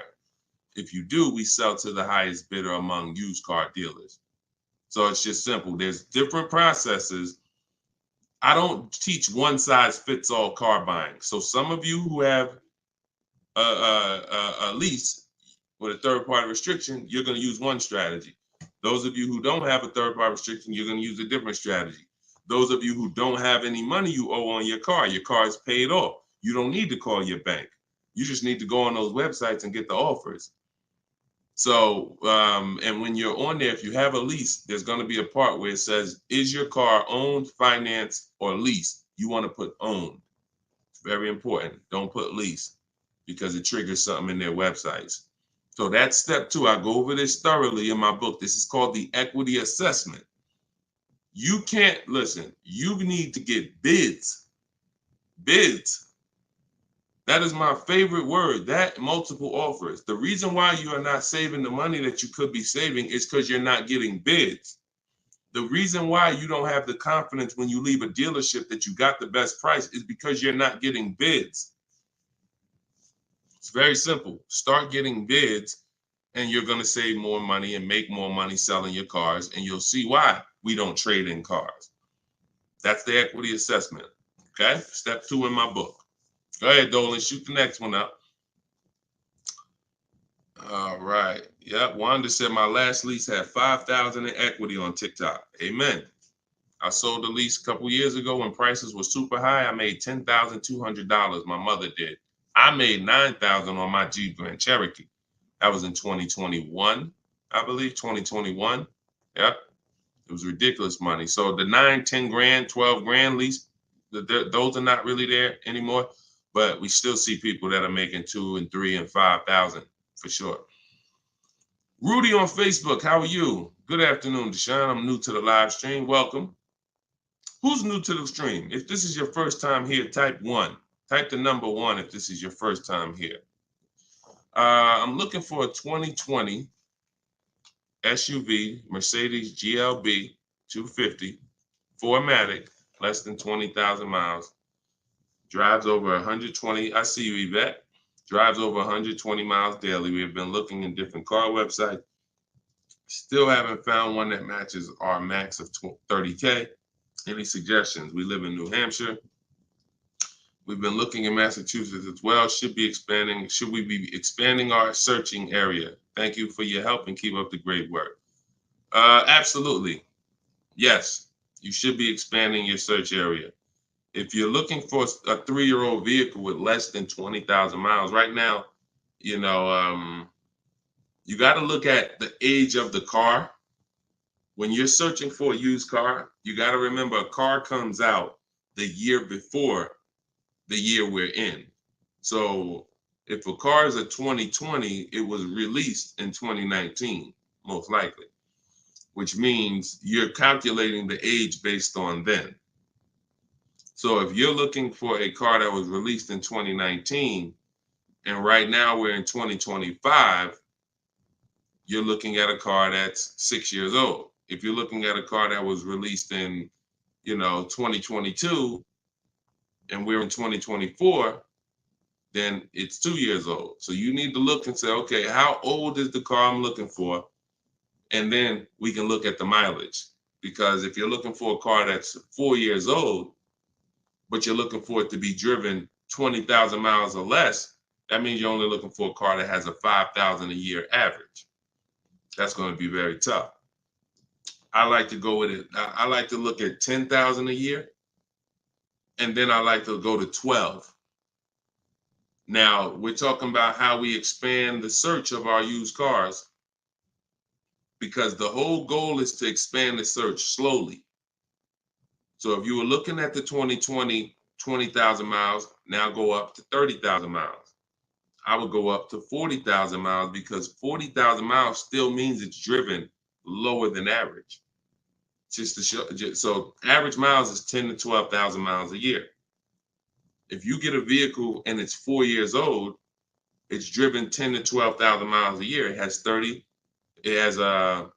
really under 40,000 miles on it. It means it's been driven under 10,000 per year.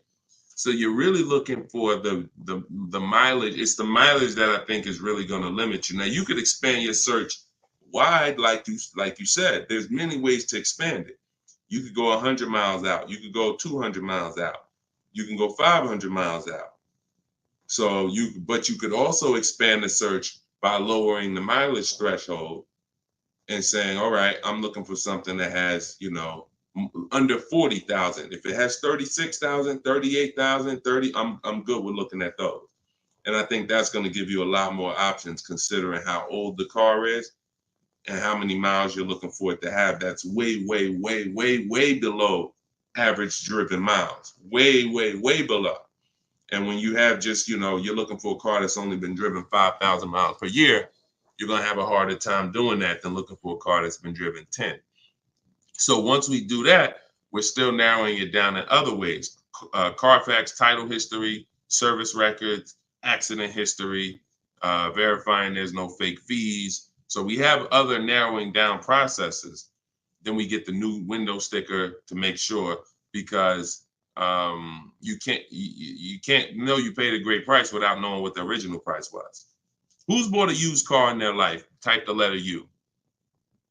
Type the letter U, and I'm gonna tell before Dolan pulls up the next question, I want to make a point here to how just not having strategy, you guys are missing the things that you should be using to determine if you're getting deals. Yvette, I see you. Okay. Richard on Instagram, I see you. Leslie on TikTok, I see you. Alex, I see you. Derek, I see you. Harold, I see you. Kathy, I see you. Okay, so let me show you something.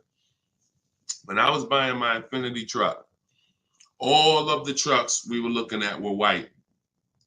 All of them were priced between 30 and 32,000 as a used vehicle. 30 and 32,000. So if I narrowed it down, the top four I was looking at, they were all white, black inside, between 30, 32,000 price. Similar miles, one may have 26,000 miles, but the highest one has 36 similar miles. So I'm narrowed this down. Now, this is where many of you you don't have the information to make the right decision, because the determining factor of which vehicle I chose was based on the brand new price. I'm gonna tell you exactly how this went.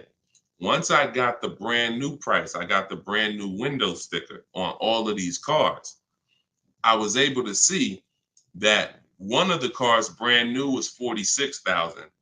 One of the cars brand new was 48,000. One of the cars brand new was 52,000. And one of the cars brand new, which is the one I ended up getting, was 54,500. It was a special edition. It has all of these features on it, has all these packages. It has different rims. It has all these different things. Now, if I would have picked the other ones, because the asking price was lower, I would have made a horrible decision. Paying 31,000 for a car that was originally 46,000 is nowhere near as good of a deal as paying 31,800, which is what I paid for a car that was originally 54,000. This is what I call in my book the true value percentage. The true value percentage discount is what the vehicle is being sold for relative to what it was when it was new.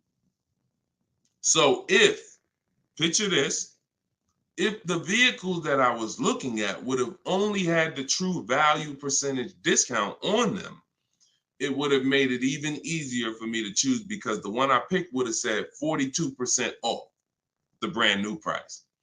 The ones that I didn't pick would have said 38% off the brand new price, 36% off the brand new price, 32% off the brand new price. So when I look, true value percentage is literally that. And that is something we created. See, a lot of what we teach, we didn't learn it, we created it. So you are getting things that, why can't I find what Deshone teaches in other places? Because God had me create it. So you're not going to find it from other people. You're not going to find the 8-year rule for leasing versus buying or other people. You're not going to find the 1.5% rule for bad lease deals with other people. You're not going to hear them talking about this true value percentage discount when we're looking at used cars, because we created all of this stuff to regulate the industry for people who will use it.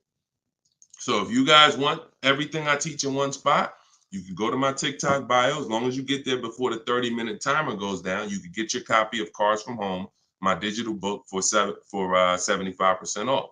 Go there. You won't even leave the broadcast. Get your 75% off. It'll be in a few minutes, and you can use this stuff for the rest of your life. Same thing with Instagram bio. And if you're on Facebook or YouTube, we have a comment in the comment section for you guys to get your book there, and you can use it. And if you're on a TV watching us, then you can just scan this QR code with your phone, and you can get your 75% off. $97 is still a great price, even if you missed it and suffer. Get your book full price. If you missed the countdown, that's fine. But the money that you're going to save is going to be dramatically multiplied versus what you spend on this book. Okay, Dolan, shoot the next question in, y'all. We are live. This is our Thursday, May 9th show, 12 p.m. So whenever you don't see the banner above me, that means we're actually live, and you guys can type your questions and we'll try to bring them onto the show. Helena, what do you consider a good interest rate? Well, this is a relative question. It's the same question you're asking when you say, what do you consider a good discount off a car? How much should I pay for this car? We only pay when someone wins the bid. So we teach something called the bank bidding war, which I also created. You have been taught that, don't let these dealers run your credit, or always get, who's been taught any of this stuff? Always get your own pre-approval You know, never use the dealer's banks. Never, you know, all of this stuff. Any way. We teach a process that the credit bureaus allow. The credit bureaus allow us to have an unlimited number of banks and credit unions run our credit with a hard pull, as long as it's within a certain period of time. As long as it's within a certain period of time, when that time expires, they are going to have that weigh on our credit as one hard inquiry in terms of how it affects our score. See, normally when you have a bank run your credit with a hard and then another one, and then another one, each hard inquiry affects your credit. But when you do it the way it was meant to be done, and using the bank bidding war, if one hard inquiry would have dropped your credit 10 points, 20 of these hard inquiries is going to drop your credit the same 10 points. So the way it's done is there's 3 rounds to it. There's 3 rounds. This is for people that are financing. Again, those of you who are paying cash, this doesn't matter. Those of you who are leasing a vehicle, this doesn't matter. That's why having access to car buying advice that's not one size fits all is what you need. Because typically, if you only pay cash for cars and get used cars, that's what you're going to teach people. So everything has a different place. So those of you who are financing a new car or a used car, you're going to use the bank bidding war so that you don't have to ask this question. This is the answer to Helena's question. How do you know? What do you consider a good interest rate? It's who wins the bid. So there's 3 rounds to it. The first thing we're going to do is see, are there any special interest rates on the car we're shopping for? So if we're shopping for a Kia Optima, a Kia K5, and all right, let's see, are there any special interest rates on it? Are they doing anything like 1.9% financing? Are they doing 0% financing? Are they doing 2.9% financing? Anything special? We also need to know how much the term. What's the term? Some people only do 0% for 3 years. That means you got to be able to pay the car off in 3 years or you can't take the deal. If it's 0% for 60 months, that's different. You got a 0% 5-year loan. You got 0% 6-year loan. So we need to see, is there anything special on the car? We do that for new and certified pre-owned, if we're looking for a certified pre-owned. Now, if we find something, sometimes that could prevent us from even needing to do any other interest rate shopping. If they're doing 1.99 for 60 months, you're not going to find better than that. No bank is going to do better than that. So that's why it eliminates the rest of the rounds in the bank bidding war. Eliminate it. But let's just say that there are no special interest rates. Now we're going to revisit the bank bidding war in round 2, which is after we find the best price on our car. See, because some of you, when you go shop for a car, you're thinking, how much should this car cost? Oh, what's the monthly payment should be on this car? The monthly payment is between you and the lender. It's not between you and the person you're buying the car from. See, this goes back to our point, which is you must set up your car buying transaction from who you're getting your loan from.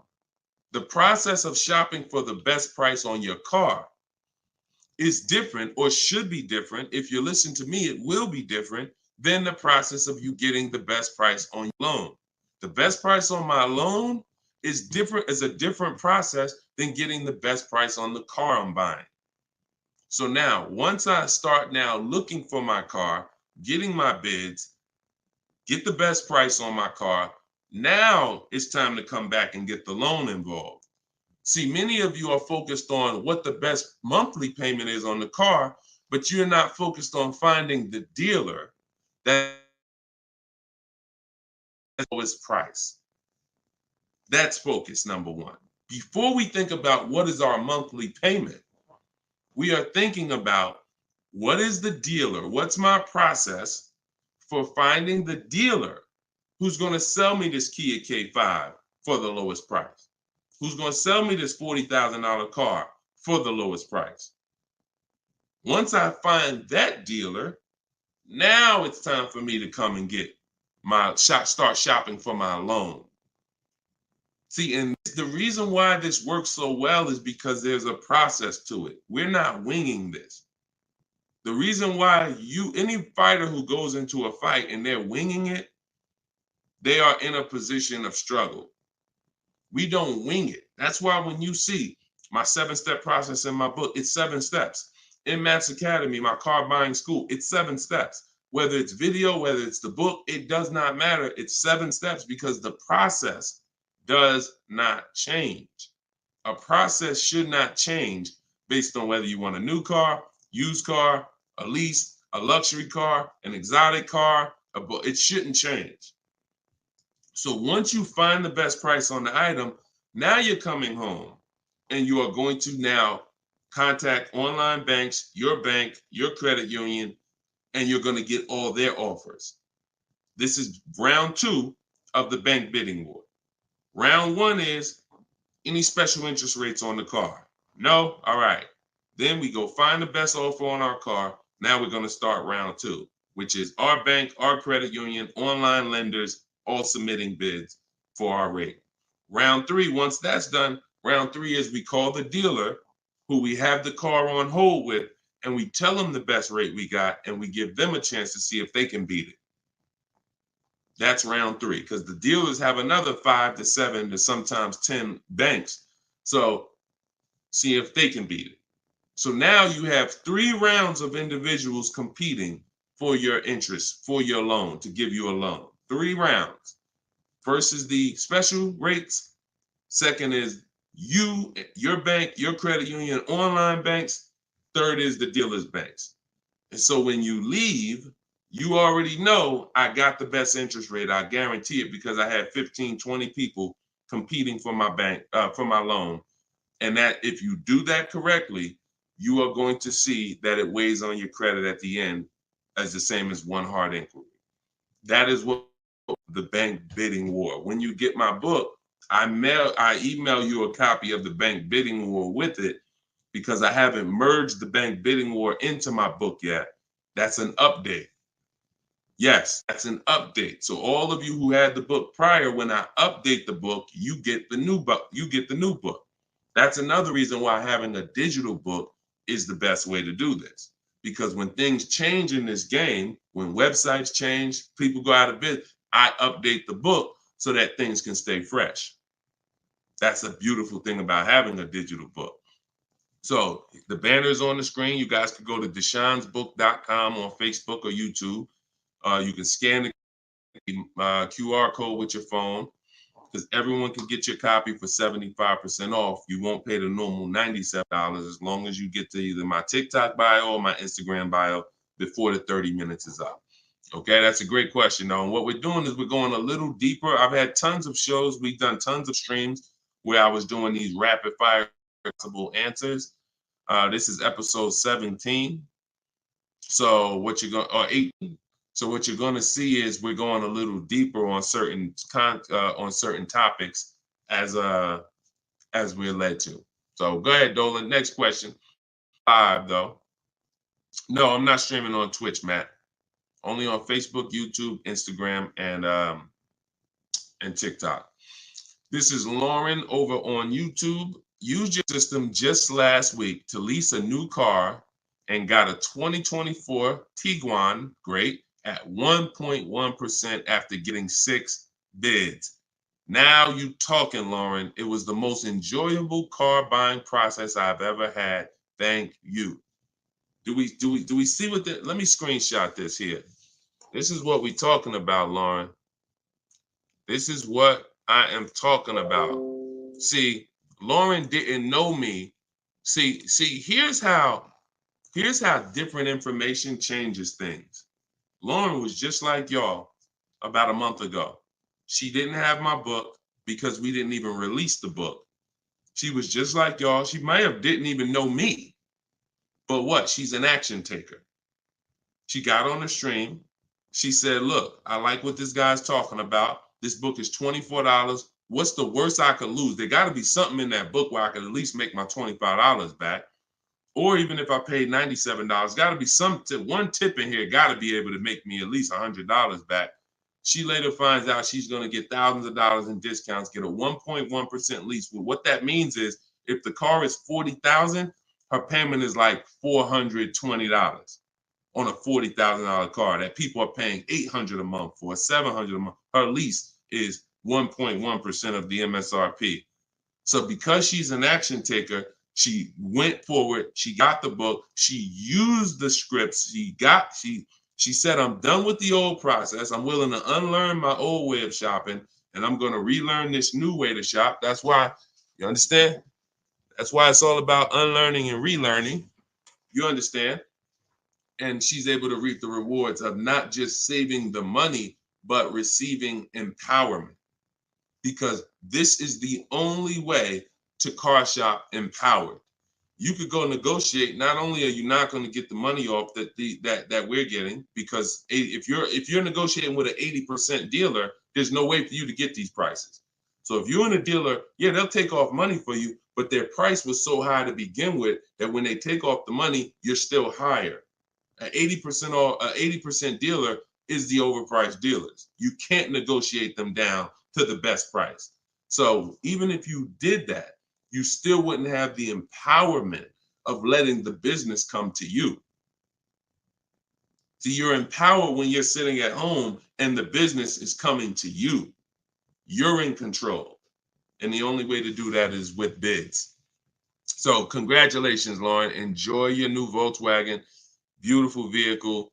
And I'm so glad to hear that you trusted the process and you have reaped the rewards. Congratulations. God bless you. All right, Dolan, go ahead. Throw the next one up. We are live, y'all. This is our Thursday, May 9th, 12 p.m. live stream. So if you don't see the banner over my head, we are live. You can ask your questions. We'll try to get them in the show. Wanda Lopez Smith on TikTok. Leasing companies not allowing third-party buyouts. Yeah, I explained that. If we have a third-party restriction, we're going to sell it to a local dealer. But we still get bids. We still need to get bids from the online car buyers to know if we have equity. If we have equity and we have a third-party restriction, we're going to sell it to a used car. Like if I had a BMW and there's a third-party restriction, I'm selling my BMW to a BMW dealer. I have a whole script in my book for how we do this. We talk to used car managers, and I'm going to have a used car manager buy it. See, some of you bought your car because you saw the third-party restrictions and you bought it and resold it. I don't like doing that because when you buy it and resell it, you have taxes, you have fees that you're going to pay. When you sell to a local dealership, sometimes they don't pay the taxes and there's no fees. So buying and reselling, you're eating up like probably $3,000 or $4,000 of any equity you would have. So yeah, we've been getting out of we've had a process for third-party restrictions since they started them. In 2021, we've had a process for how we were going to sell our cars and get our equity, even with third-party restrictions. So that's never stopped us. Never stopped us. Good, great question. People like the live view have no clue how valuable his information is. Appreciate you, Belle. Thank you so much. Only people that know how valuable the information is people who use it. People who watch, there's a saying, you can't be a hearer of the word. You want to be a doer. A doer. A lot of people hear. A lot of people hear because we want our ears tickled. But it's the doing that leads to the savings. And in our case, what we're asking you to do is easy. It's just your programming and your fear of a process. See, it's an unknown hell. I mean, an unknown heaven is what we have over here. But you have a known hell. Sometimes what you know is so comfortable, even though it's hell, but it's it. You're comfortable with it. You're comfortable with the discomfort of car shopping. So this is what, Deshone, everything you're saying, that sounds hard. Sitting at home and doing these copy and paste things and having this, that sounds hard. That's just your fear. That's your programming talking to you. That's not reality. Because in reality, you see people like Lauren who just came on and you see this is the easiest way she's ever bought a car in her life. This is the most money she's ever saved in her life. Look, you got people like, look, Matt, happy to share. I've officially graduated. Huge thank you to Deshone, building such a great system, answering all my questions along the way. Lease details. You got a $56,000 Hyundai Palisade calligraphy, 1.28% lease. Highest quote was $1,167 a month. He got his for $719. The highest quote he got from an 80% dealer was $1,167 a month. He got his for $719. Sitting at home, getting bids. So for those of you who want to know, like, I do have a car buying school. It's called Maps Academy. You want to know more about it? We have a comment in there. You can attend my free masterclass. I don't let anybody in my school who has not gone to my masterclass everything you're doing raw and buying, selling, and leasing cars. So there's a comment in there for the comment section, and we have a link in my bio for you as well, who, if you think, you know what, I want to see about his online buying school. I don't care, because the system that Matt says, Deshone, thank you, Deshone, for building such a great system. The system is the same. So, but you have to be an action taker. And because the system is simple, and it's in video form, and it's in book form, and it's in my free live video, my free streams, you just get it where you could get it. But there's no excuse for sitting at home car shopping the old way anymore when this information is available and it exists and it's 3 years old. This isn't new. We have hundreds of people. You're not oh, let me take a chance and see if this will work. That ship has sailed long time ago. Long time ago, that ship has sailed. But the action takers are going to win, not just the hearers. People listen, oh yeah, this sounds good. Of course it sounds good. But you won't reap the results until you become an action taker on the information. Okay, so those of you who want the book, it's in my TikTok bio, it's in my Instagram bio. You'll have access to these strategies for the rest of your life. All right, Dolan, shoot the next question up. We got some great questions coming in today. This is our Thursday, May 9th live show. So we are live right now. It's our 12 p.m. stream. Melanie from TikTok, what do you recommend for a young adult that is first-time car buyer that has no credit? I would recommend you save up. You get something that we call a smart car. That's not one of those little cars that you heard. It stands for saving money at the right time. I got a car that's my point A to point B car because I work from home. I got a car that was literally $4,000. I got it from a grandfather over in South Orange. He was 98 years old, and he still drove until he couldn't drive anymore. Car had 72,000 miles on it, and I got it for $3,750. Literally, I got it a year ago, so that was, it was an 08 Pontiac G6, 70,000 miles. And that's something that I drive from point A to point B whenever I want to do my run. Because again, I work from home. Most times we take the truck, but if my wife's out, I'll take the car. But I didn't need to spend $10,000, $15,000, $20,000 on a car that I'm driving twice a week. So what I would tell you for you is, if you need transportation, you want to get it reliably, save up some money, get yourself a private party sell on Facebook, pick it up for a couple grand. But you have to be diligent. You want to find it from an owner. You want to find it from an owner who's not driving too much, who maybe they got a second or third car in the family, and that you don't want to deal with these dealers on Facebook Marketplace perpetrating as owners. The owners know the history of the car. They've had it for the last 8-10 years. You want somebody that can tell you, yeah, my little son, this is where Jeremy took the car one day. He was driving to the grocery store. He backed into a car over there right here. You want a person who knows that. Not a dealer who just picked up the car and now they're trying to sell it to you for $2, $3, $4 grand. So that's what I would be doing. I would be getting me a very reliable, inexpensive car that I can actually get to work with, make more money. And then once I make money, I will be choosing whether I'm buying or leasing based on if I'm going to keep the car for 8 more years. Whenever you get into spending real money on cars, over 12, 15 grand, this is when you start wanting to ask yourself, am I going to keep this car 8 years or not? Because once you get these cars and build up your credit, Melanie, another thing you should be doing is getting a credit card, not using it, pay it off every month, spend $20 on it, pay it off so you can get your credit up to a 700 score. You could be at a 700 score lightning fast before the next 12 months.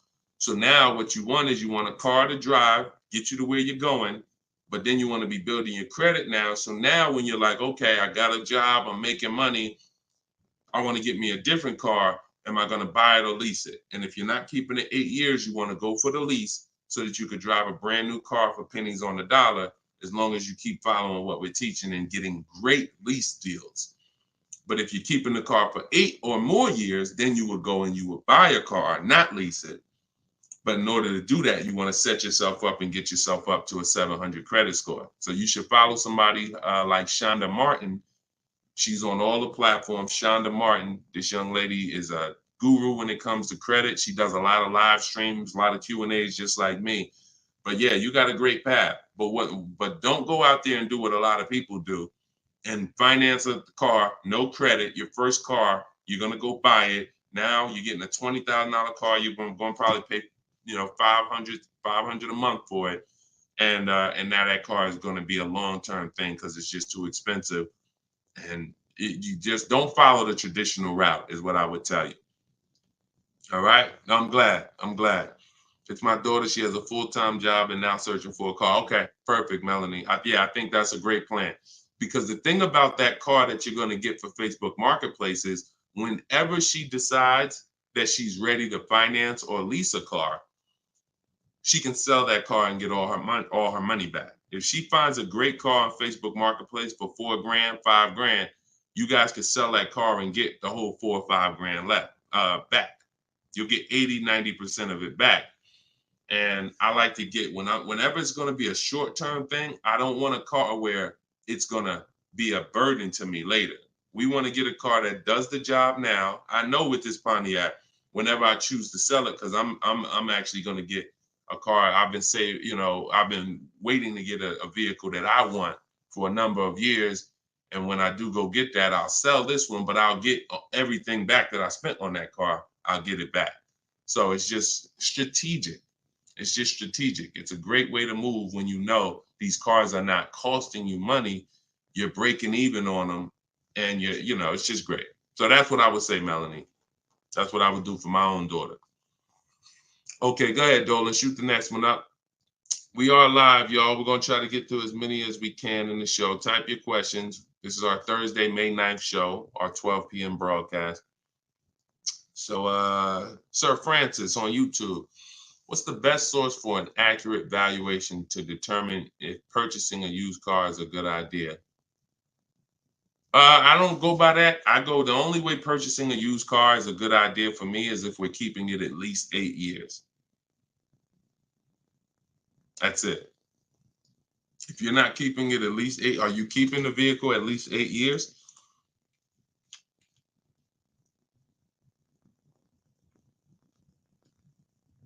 Let's see if we give him some time to answer. Are you keeping the vehicle for at least 8 years, Sir Francis?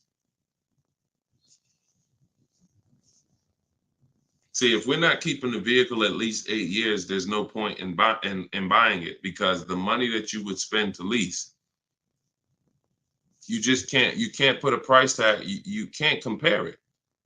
The reason I have to show y'all these lease deals is to see you cannot compare great lease deals to purchase deals. You can't.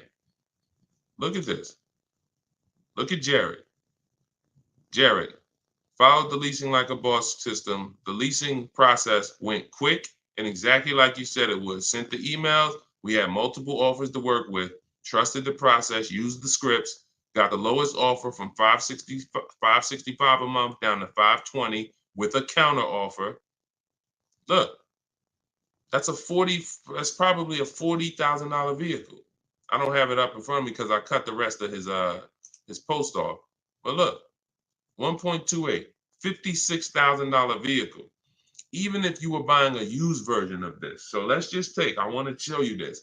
Let's just say instead of leasing like Matt did here, he got a $56,000 vehicle for $719 a month We already know with $1,000 every, with $100 a month on every $5,000, this $56,000 vehicle is about $1,100 a month. Every 5,000 bucks is a hundred bucks a month on a 5-year finance. So $56,000 vehicle, we're looking at literally $1,100 a month, $1,100 a month payment. Let's just say though he bought this car used. He didn't understand leasing. He found a used one. So instead of 56, let's say he gets one for, you know, let's call it instead of 56, he gets 26 grand off. Let's say he gets it for, hold on, let me do percentages. I don't know why I can't do math right now in my head. Let's say he gets it for 38. Let's use something that's really conservative and good. He gets it for 38. So a $56,000 Hyundai Palisade, he finds an incredible deal on a pre-owned one. He gets it for 38. Once his taxes go in, he's at 40. What's his monthly payment, y'all? If every $5,000 is $100 a month, what's his monthly payment for 40? See, it's all about no money down. If you notice, every time we're comparing numbers, we're not putting any money into the deals. See, when you're not putting any money into the deals, you can easily compare the deals. That's why all we do is shop with no money down, because it's easy to compare the deals. In my book is No Money Down Mastery. You're going to find every strategy I teach you doesn't involve money. It doesn't involve money, because when you want to put money down, that's different. But money down should be after you have assessed the deal already. So, those of you who want your copy of Cars from Home, 7 Steps to Saving Time, Money, and Avoiding Dealers, go to my TikTok bio now, get your copy for 75% off. Go to my Instagram bio, get your copy. But look at this. I'm asking y'all, what's his payment? Let's see if we got anybody that chimed in. If he didn't get this brand new one, if he didn't get this brand new Hyundai truck, he got a used one. So instead of 56,000, he got his for 38. Great price. He found one for 38,000, low miles. Now taxes are in, and he's financing 40,000. What's his monthly payment?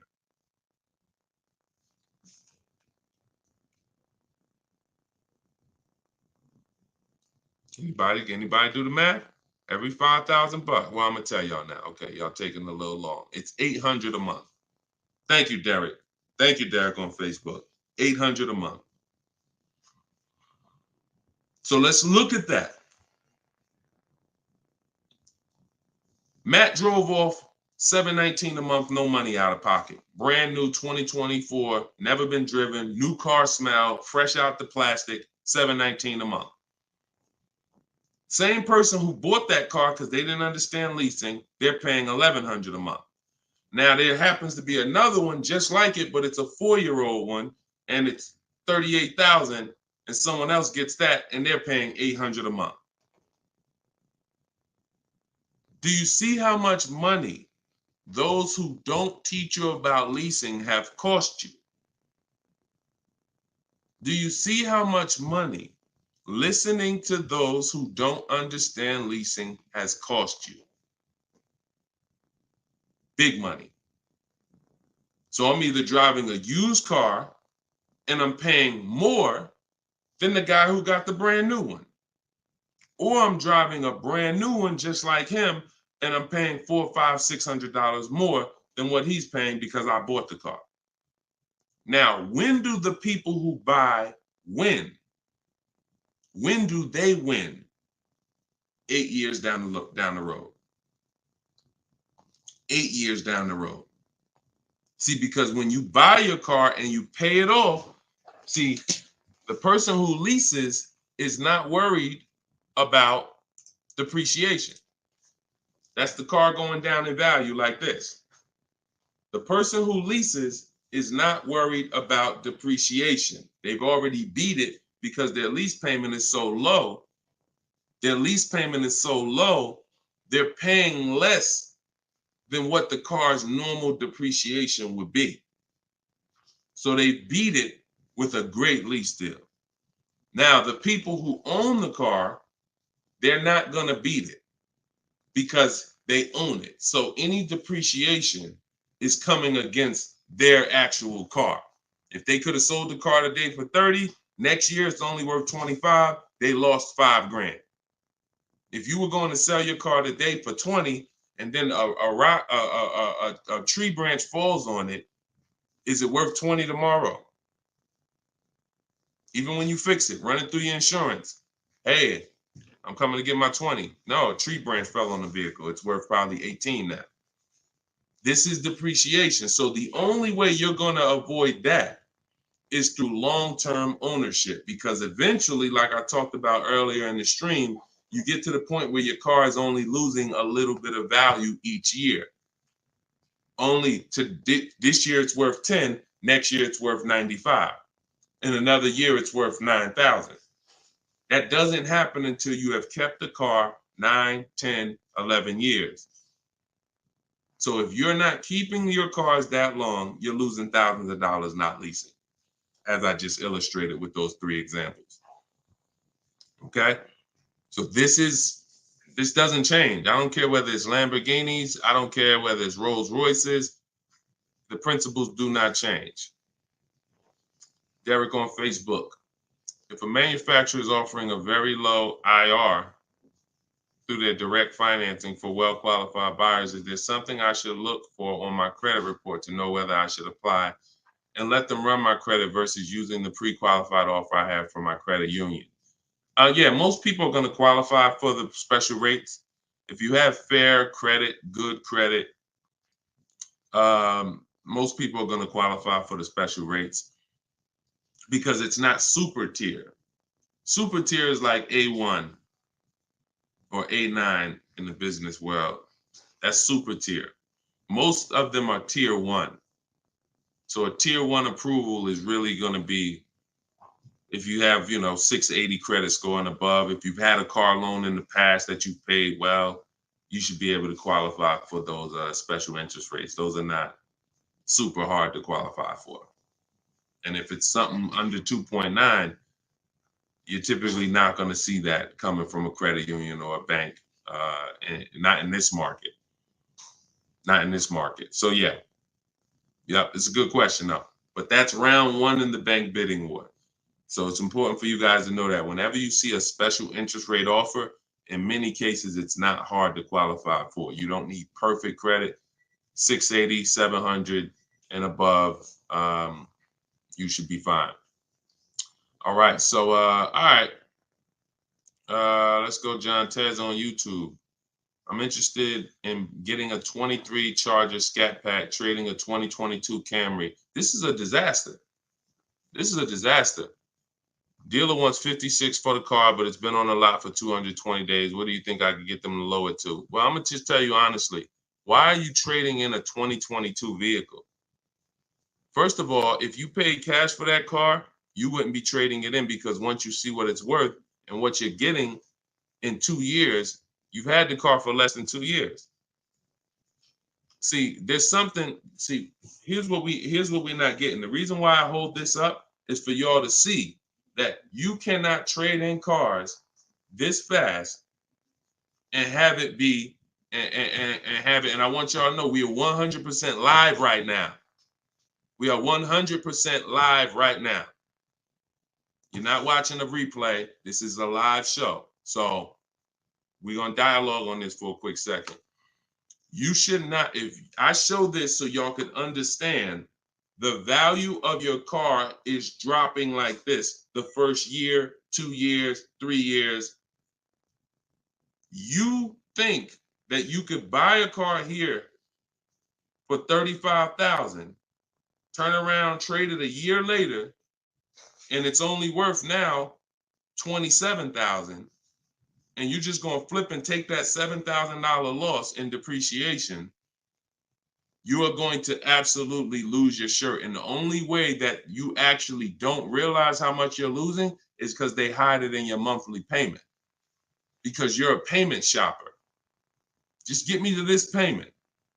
I don't care about the numbers and all of that. I don't care about how much money I'm losing on each car. Just work my monthly payment to something that I could afford. And that is financial disaster.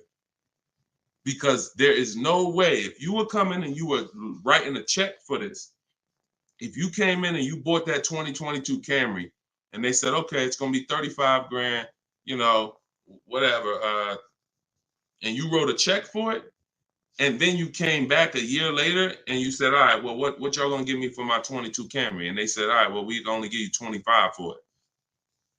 And you said, wait, I just paid 35 for it last year.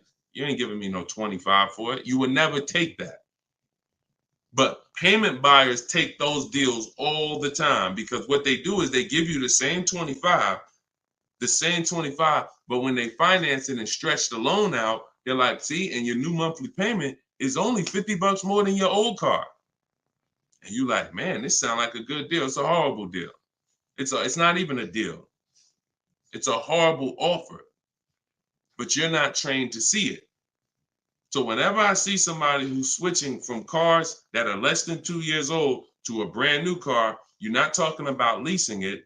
So you're still in the mindset of, oh, I could buy cars, switch them, buy cars, switch them, buy cars, switch them. You absolutely are losing thousands of dollars on every single car you buy. So if I wanted to do what you were doing, replace my 2022 Camry with a Charger Scat Pack. And first, you're buying another pre-owned one too. You're buying another pre-owned one. So you're asking, all right, I want to replace this 2-year-old pre-owned car that I got, and then I want to buy another pre-owned car and replace that one. But you're not looking at the fact that the 1-year-old Scat Pack you're trying to find is so rare. When you find it, you're most likely going to overpay for it, because who has 1-year-old Scat Packs? Who has 1-year-old Dodge Charger Scat Packs? How would that vehicle even end up on a dealer's lot? You only get the cars on dealers' lots one of two ways. The dealer has to buy them from auction, or buy them from one of their customers, or at the end of a lease, the person returns the car. So people are not usually trading in a 1-year-old car. So if it has been on the dealer's lot, maybe it's because it's a leftover model. And if it's a leftover model, you don't have anything to compare it to see how much you should be saving. So what I would be doing is, before I buy a 1-year-old Scat Pack, I would see what's the market on a brand new one. This is so important. This is so important, because this is financial intelligence. Look at this. If I would have walked in, this is Sean. Sean got an F-150 Lightning, $73,000 vehicle. He ended up saving $20,000 on the vehicle. Brand new one. Same thing with Kimberly. She got a Maserati. You can see here, what does it say? Total savings, $20,700. 2023 Maserati Greco, $86,000 vehicle. They took off $20,700. That's the new one. So what happens if she would have bought a used one, 1 year old, and she saved 20 grand? She might have thought that was a great deal. Man, I got a 1-year-old Maserati. They took off 20 grand from me. Not if she didn't know that on a brand new one, she could have got 20 grand off. So whenever you're buying a car that new, you need to know what the brand new market is to know, all right, if I can save 10 grand off a brand new one, then how much should I save off the 1-year-old? I should save a lot more than that. See, and you have a lot of things that you moving in a way that I would tell you need a system, because it's hard for me to explain to you everything you are doing and a way you're approaching this, how you're going to overpay by thousands and thousands of dollars. You haven't talked about leasing versus buying. You're not talking about shopping for cars in a way where you can actually see multiple offers. You're talking about buying a 1-year-old pre-owned car without looking at what the market is. How do I know a good deal on a 1-year-old one? There's not enough vehicles out there for you to know a good deal on a 1-year-old, which means the only way I'm going to know a good deal on a 1-year-old one is I need to know what a good deal is on a new one. And if a good deal on a new one saves me 15 grand, then that means on a 1-year-old one, I need to save like 20 to 25. There's not enough vehicles for you to do that. So you should really be looking at following a system, learning about leasing versus buying. Are you keeping the next car 8 years or not? If you're not keeping the next car 8 years, you shouldn't be buying, you should be leasing. Because I don't care what you get the price for on the Scat Pack, you are gonna overspend compared to someone who goes and leases their Scat Pack and gets a great deal on it. So we got to slow down and look. Most times we're approaching car buying like grocery shopping. We trying to get our car deal done the same time as a grocery shopping visit. 2 hours, 3 hours. We're at the grocery store more than we're planning our car purchase. And the only way you're going to save money is to take your car buying process seriously.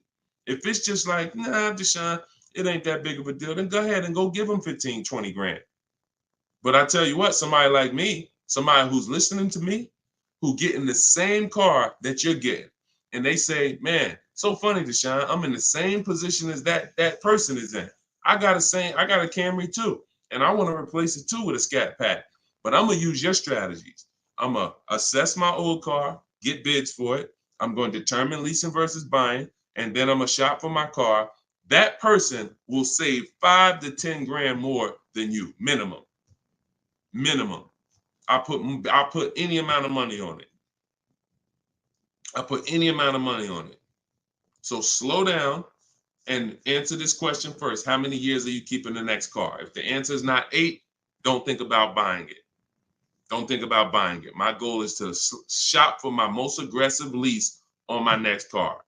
If I'm buying it and I'm keeping it over 8 years, then I'm buying it. I'm not buying a car that I'm not keeping more than 8 years. Not no Scat Pack, not no Dodge Challenger, not no Toyota Camry, nothing. If I'm not keeping it 8 years, I'm not buying the car. Lease deals are too great. It's pennies on the dollar when I learn to get them. So everything I'm teaching y'all is out of my new book, Cars from Home. It's a digital book.